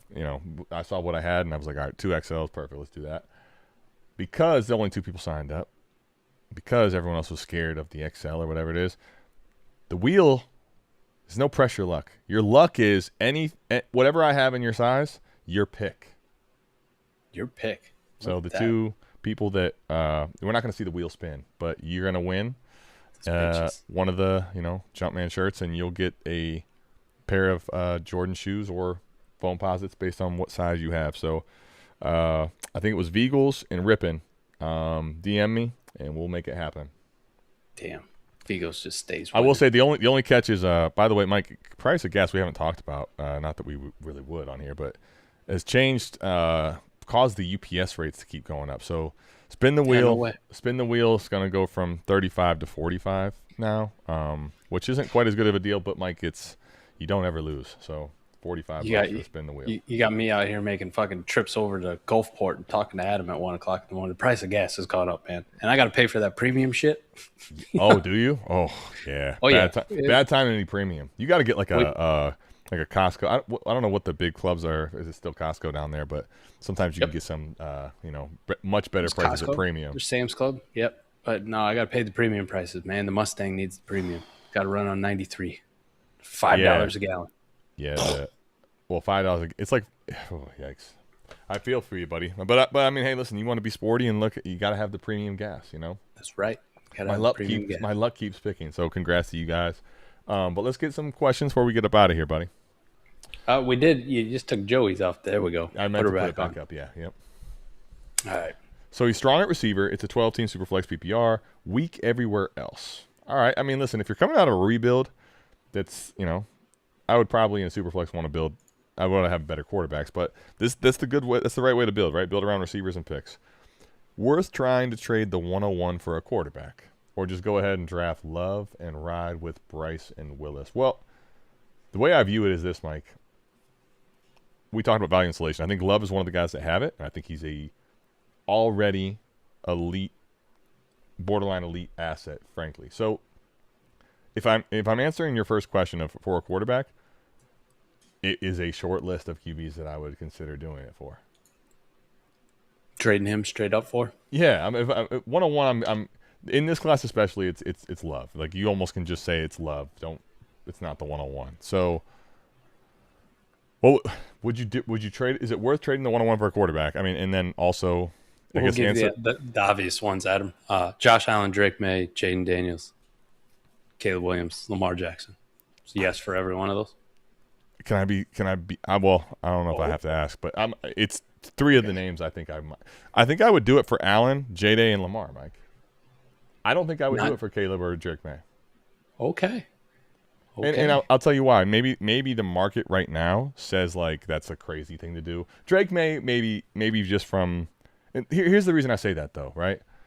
I'm still, while I love their talent, I don't know that the production's going to make it. So if you told me I make that trade, and in this scenario, I may end up having to keep that asset for a while. I don't know that I'm able to trade back into an elite skill player. I view Love as like a elite skill player value too. So I'm not saying you can't do it or that, it wouldn't make sense to just trade him into Drake May at the moment, but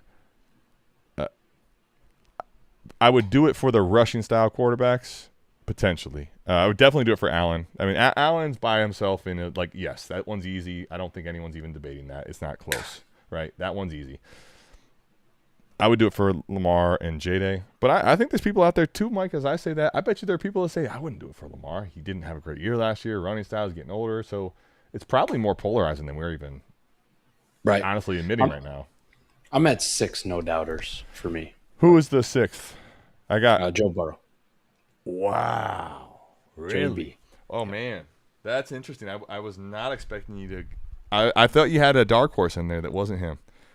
Well, my dark horse is always Jalen Hurts, but I never really have to pay 1-on-1 for Jalen. I was actually thinking that was the name you were going to go with or somebody that I was missing. Burrow's interesting. Why Burrow? Just that volume with those wide receivers, man. He's always going to be a 4,000-yard plus guy. Oh, yeah. When healthy. As long as he's healthy, he's a, it's crazy. By the way, they have some new stats that always keep coming out. Imagine that with AI and shit. But pace of play is one they're tracking now, Mike, on Player Profiler. Mm-hmm.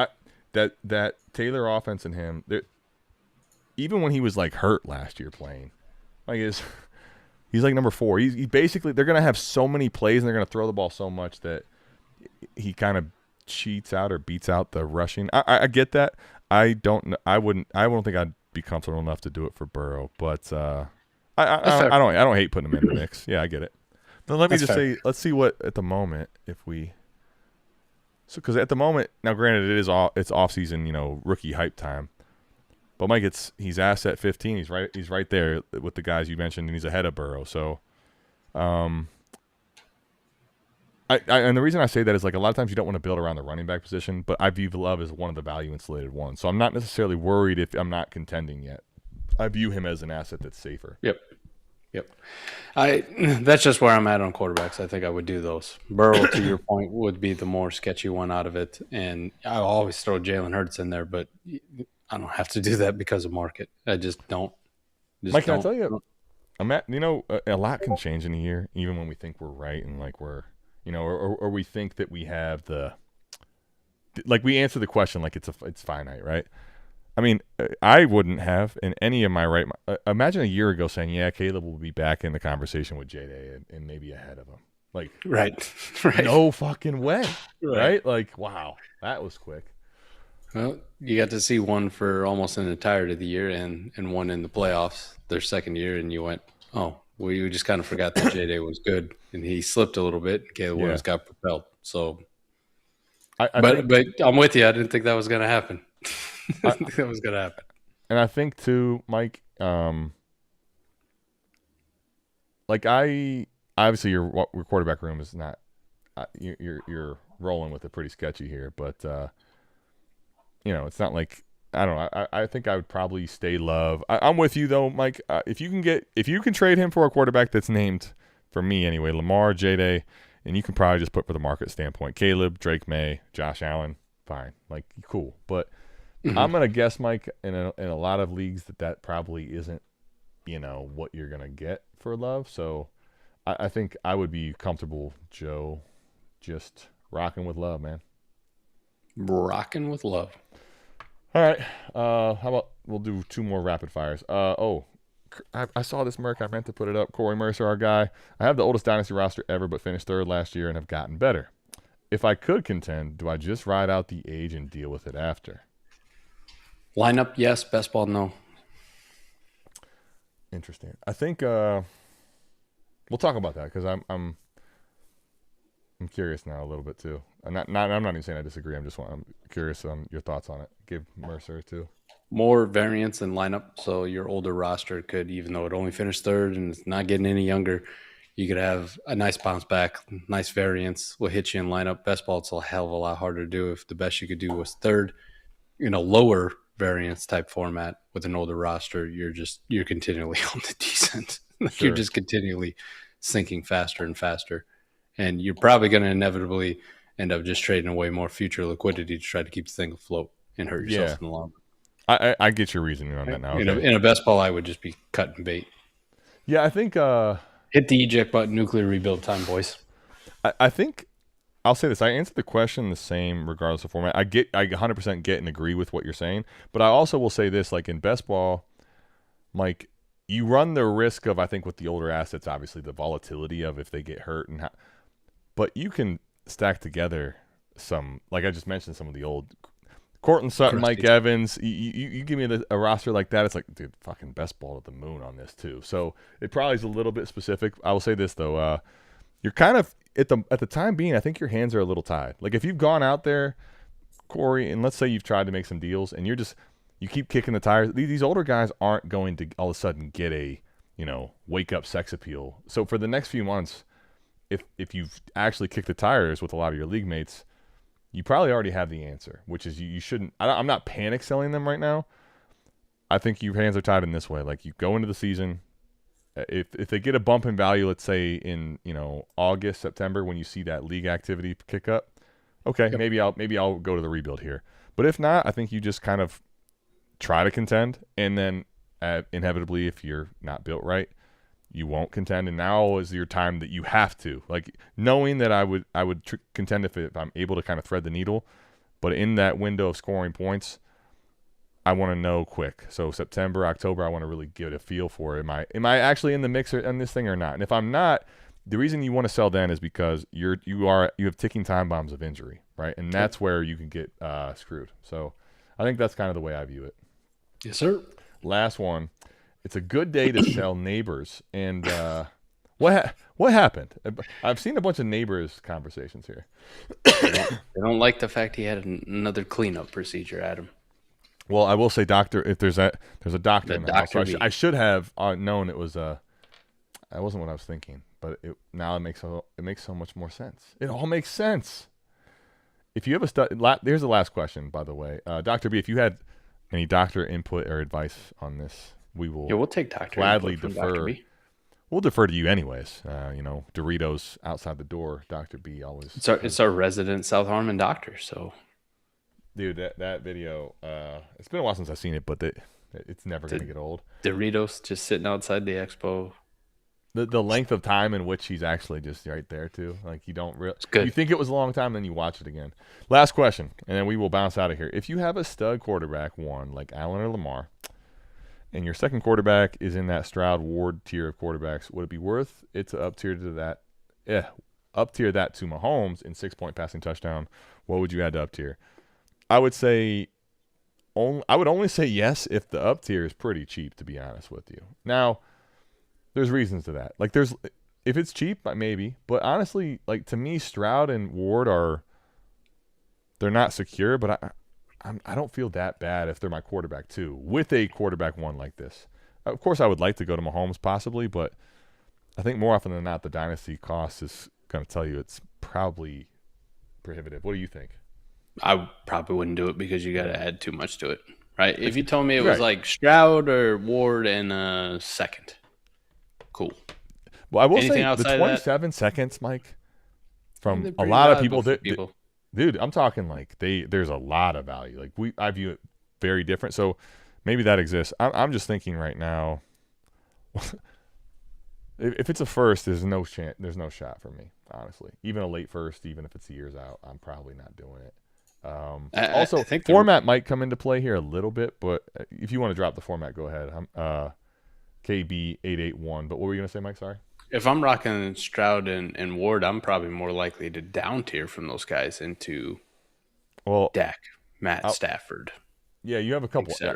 Yeah, you have options there too, right? Like the up tier, I would say typically, Mike, and Superflex we found is to a name like Mahomes tends to be more prohibitive. And if anything, yeah, I mean, you could go to I might get risky. What about like a Willis or a Kyler to that mix of quarterbacks you just mentioned there too, right? There you go. Yeah, why not? Yeah, so I mean, you're talking in the tier, so I don't know if this is actually if you have those two or if you're talking someone else as well. But if you want to give us the format before we bounce real quick, I'll give you a second. Oh, he did. It was already here. I'm asking for something that's already in the chat. 12-team Superflex start 12 for absolutely not. Start 12 is why we want context. Nope. Start 9 or start 10, Mike.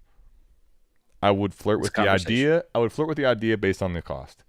Start 12, dude. Every time I'm in a league that's even start 11, we get the buys and injuries, and you're like, well, fuck me. I'm putting Bayshall Tootin possibly in my lineup before he's getting any work last year. Yeah, probably not. And the quarterback gets more devalued too. Well, that's it just really does. Just roll with Adam. To my point, I think I'm actually just looking to down tier Stroud and or Cam Ward if I'm in that tier. Like, yeah, I mean, fucking Matt Stafford and I'll take Jacoby Brissett as my QB3. Yeah, Like some shit like that. Let me get a second. You said 27 seconds are valuable. Let me get a second and a third, and let me use that as liquidity later on to buy a running back or whatever the fuck I need. So I'm not putting Bashal Tootin in my flex. Yeah, well, I mean, and think about it like this too. There's two layers of this. You talked about how he's here with us last time saying depth is king in those formats, and that is true, right? But that's one part of it. The other part of it is that think about it this way. So in let's say those quarterbacks are, the quarterbacks are gonna score more than most positions just by the nature of the beast, right? So in a start 9, right, you basically, if you juice up those 2 quarterback spots, you basically you get an edge at 2 spots, but there's only 7 skill players across to try to catch you there. Let's say you get to 12, Mike. Now all of a sudden there's 10 skill player spots. So if you're winning the skill player battle in a 12-team league, it may not matter, right? There's so much more opportunity to win skill players there. So that format is not even close for me. I think in lineup 9, start 10, I'm probably still answering the same way, but in start 12, it's no shot. The dynamic duo is unbeatable. Well, Patty, who are you talking about? I appreciate you though. He's the next Garrett Wilson. Oh my goodness. Damn. I'll say this: it's a good day to sell neighbors. I'm gonna put his doctor opinion up there. His value is sky high. He'll have a meh year. Was worried after first surgery. Second surgery just confirms my worries from the first. Offense give me a pause for expecting top 5 receiver production. The injury, I won't fight you on. And the second, the cleanup and the procedure it's not good to hear. Okay, as a neighbor stand, but I will say this: before we start comparing him to Garrett Wilson, what if Garrett Wilson produced in his rookie year? That's what Malik Neighbors would be. So let's at least, this is a dude that put up top 5 production with a horrible situation. But this year probably, I think he still could probably beat Met production. But I'm with you. I wouldn't expect coming off of this type of an injury to have, and at this late in the year, you get a cleanup to have him go produce elite. So that part is definitely, I hear you. I feel you. I don't like to hear it, but I feel you. And damn it. Just pouring cold water on you, Adam. But well, no, it's why'd I have to go showing off like that, Mike? I put this, last year I put this big, huge Malik Neighbors wide receiver 1 video together. Which the crazy part is process wise, if you remove the names, it was a phenomenal process and point because basically it was like Justin Jefferson shouldn't actually be wide receiver 1 based on that wasn't wrong. But you know what happened? I killed another one, Malik Neighbors. Like, he just dead. You gotta stop. Yeah. You know what? I'm going to be honest with you. Make a Brock Purdy video this year. How about, it doesn't work like that. Oh. I wish it did. But can't stop, won't stop, Rockefeller Records. All right. We love you. Mike, any New Orleans or new, thoughts before we get up out of here, buddy? No, man. Just still loving it down here. Having a great time. Work sometimes. Some days really good. Some days I'm getting phone calls. Some days maybe good. O'clock. Some days maybe shit. Some days maybe shit, 12-hour days sometimes. Just, oh my God, what did I get myself into? But at the end of the day, I come home to my own place. I'm smiling. It's my home. You guys can pretty much see the whole thing in the background. It's wild. Oh, I did got one quick story for you. That's the craziest thing that ever happened to me yet in my life, I think. And you may wonder, the dynamic duo now makes sense. Just give the kids some time, and I knew something would come out. All right, let's hear it. Let's go. I knew something. I come home from work on Memorial Day, like 3:30, right? Park, walk up the stairs to my apartment complex. I'm on the 3rd floor. I get to the 2nd floor, 2 young kids. I mean, we're talking like 5 and 4. 2 young kids run up to me. Hey, can you help us? This is a weird start. Okay. Yeah, it's a weird start. Hey, can we help us? I'm like, what's going on, fellas? Like, what's going on?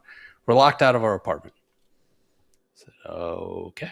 And then my brain starts turning. I have the same apartments everybody else has. All we have is a deadbolt. It either locks from the inside with the door closed, or you close the door from the outside, you put your key in it and turn it and lock the deadbolt. So it's not like you just open the door and it can lock behind you. Okay, it's a fucking deadbolt. Door would be wedged open, right? I said, where's your mom? She's inside. I'm like, oh, why is the fucking door locked? Door locked for these 2 small children out here. So I'm banging on the door. Nothing. No answer whatsoever. Now I'm in like It's 2026. I'm a 40-year-old. The further we go into this, the worse I'm feeling about how this is going to go out on air. I'm like a 40-year-old, I'm a 40-year-old man. Okay. These are two small children. My instinct was like, it's holiday. I'm going to keep you safe. Yeah. Come on up. And I was like, wait, can't do that shit. You guys stay here. All right. Ran upstairs, got him some snacks, got him some water. Cause I asked them when the last time they ate was, and they don't really know. They can't give me a good answer. I asked, did you eat breakfast? Yes. Did you eat lunch? No. It's fucking 3:30 in the afternoon. I don't know how long you guys have been out here. I asked them when the last time they went to the bathroom was. The oldest kid goes, I just peed in the hallway. And you look down. I was going to say, piss in the hallway. As someone who just fucking long these kids been out here. As someone whose daughter just turned 4, you can't really trust much that they say right now. Not to mention when you just led off with what they said doesn't match reality. So there's that too. Even if they tell you what they can't think about. Yeah. So then I'm like, okay. So I ran up and get them water bottles, snacks, whatever. Make them stay on the stairwell. You ain't coming anywhere close to my apartment. Okay. I'm not fucking catching a charge for being a good Samaritan here today. All right. We good. They sit on the stairwell. I call my front office. How long are we in at this point, right? In the we like 10 minutes in. Okay, it felt like it was long. All right. See if somebody can fucking, let them in. 10 minutes in this scenario probably felt like an eternity. I remember it's Memorial Day. There's nobody in the front office. Fuck. Yeah. Okay. I'm going through all the menu options. Is there a fucking emergency line? Nope. I'm like, all right, well, I got to be that guy. There's mom inside. Fucking doors locked. Kids are outside. If I call the police, I don't know if child protectives. I don't want to be that fucking guy, but I got to call fucking 911 at this point. So I call 911. Yeah, I mean, right, for sure. Talk to the police department. They said they're going to send somebody. So it's me and these two fucking kids just hanging out in the stairwell of my apartment complex for 40 fucking minutes while I wonder if they or Mike at this point felt more unhappy. Shit, this is crazy. I'm not having a good Monday afternoon, evening. And these kids are like running up and down the fucking hallways. They're beating on shit. And I don't have a big place. I know this woman doesn't have a big place. It's one bedroom. It's a fucking living room. Like, how do you not hear these fucking kids? Like they're small boys. They're gonna like fuck shit up. They're gonna fuck shit up. I'm not their fucking dad, but I'm like, guys, you answered the question for me. They're not worried at all. They're having the time of their life. Yeah. The only time they worried was a little 4-year-old when he goes, "Did you call somebody?" Or he asked me if I called somebody. I said, "Yeah, buddy. I called the police. They're on their way." And he's like, "Police? Are they gonna arrest me?" And I was like, "No, they're not. They're not gonna arrest you. But they're not gonna arrest you." He's all worried the cops are gonna haul him away. So finally, the cop shows up. He does his little fucking police knock on the door. 2 seconds later, click, door opens. Lady's like, "Oh my God, how'd you get outside? I was just packing for a trip and I didn't even notice they were out there." And I was like, this shit don't really fucking add up, lady. Like, I live here. Like, I know how small the apartment is. I know that it only locks from the inside unless you're on the outside and got a key, and they obviously ain't got a fucking key. And then the cop just like, it was just her in there? Yeah, it was just her. And then the cop like just says like, I was expecting there to be someone in there. They were having some activity or something. We've been out here before, not for these kids, but there was a 2-year-old that got it. He's like telling some fucking story time about a 2-year-old that got outside and almost drowned in the pool or whatever the fuck it is. That's scary. He's like, just be more, and then just leaves. Like, he didn't ask her any fucking questions, nothing. Like, that was it. And like, she looking at me, and I'm thinking, like, as a parent, if this situation was reversed, like, these are my kids, and by some coincidence, my fucking kids got outside, and somehow this door magically fucking Bluetooth locked itself. This is what I thought. This is what I was thinking. But there's no other. I thought if this door Bluetooth locked itself, I would have been like, oh my God. Like, thank you for staying with these and calling for help. Like, thank you so much. Like, I'm so sorry. I hope my kids were good for you. I hope they didn't fucking act up. She didn't say a fucking word to me. How about the opposite? I'm going to tell you the opposite of that reality that you thought. All of a sudden, Mike ended up on someone's shit list. Like, this guy called the cops on me. He did. He's going to get me in trouble. He did. Fucking dick. So whatever. How close do you live to this person? 1 floor down, opposite side. No, oh, geez. Yep. Okay. Which I was kind of hoping I was literally right above so I could get my get back at some point, just like fucking 3 a.m. workout or like a 2:30 in the morning fuck session where I just put somebody through a mattress, something along those lines. Mattress music, yeah. Mm-hmm. Yeah, a little mattress music, but no, I can't even get my get back. So, you can. I walked up to my apartment after that, just like, what the fuck was that? What happened? Dang, that's kind of go. wild. That's kind of wild, man. That's crazy shit. Crazy shit. Man, that's as a parent of a 4-year-old, the amount of times that like I go, let's say, Mike, to take a piss real quick, and I know they're like around the corner in my house, and I'm kind of like halfway through. I better hurry up. I don't know what the fuck they're doing out there. I'm gonna, something bad's gonna happen. It's crazy to think like you got 2 kids, literally no idea. You're in the house locked. I guess I don't understand it. I don't. I was just in there packing. Like, you didn't hear my big ass just out there banging on your fucking door. You didn't hear those kids too, because they just kept running up and like hitting the fucking door, doing all this shit, trying to open it. Nothing. But the police show up. He does his little cop knock and click. Well, maybe that apartment it might be more familiar with that knock than. I guess. Whatever. Hey, I do like the. I'm with DB on this. Not the way I thought the show was going to conclude. Not the story. The way as the story was going, I thought I had an idea, and it definitely continued to take turns I didn't see coming. And a finger blast session without the kids in the house. That's wild. I will say, you know what? If that person snuck out too, if there was someone in there, quickly delivered and got out, like that is stealth to the moon. Like that's crazy work. Yeah, I probably should have just hung out on the stairwell and just seen who came out of that motherfucker. I mean, like, honestly, anything logical you could think of that you'd be doing, like, for example, if I'm packing, we're going on a beach vacation in a couple of months. If I'm packing right now, do you know how much of packing I'm doing for my kids? The idea that like I'm packing all my kids' stuff and like have no idea of their whereabouts is just, it's so hard to understand. Like, in a one-bedroom apartment, Adam. Well, I will say, Mike, okay. There's a first time for everything too, right? That's right. Well, if you're at this point, if you're still watching, we appreciate you. Hit the like, hit the subscribe, and also, whether it's a crazy wild story from Memorial Day weekend or you have a pushback on Mike's Brock Purdy, whatever it is, comment, show us some love. We'll answer your questions, whatever they are. Speaking of which, because it's AMA, and we will see you back here, same time, same place next week. Don't lock us out. We're out of this thing. Peace. Don't lock us out.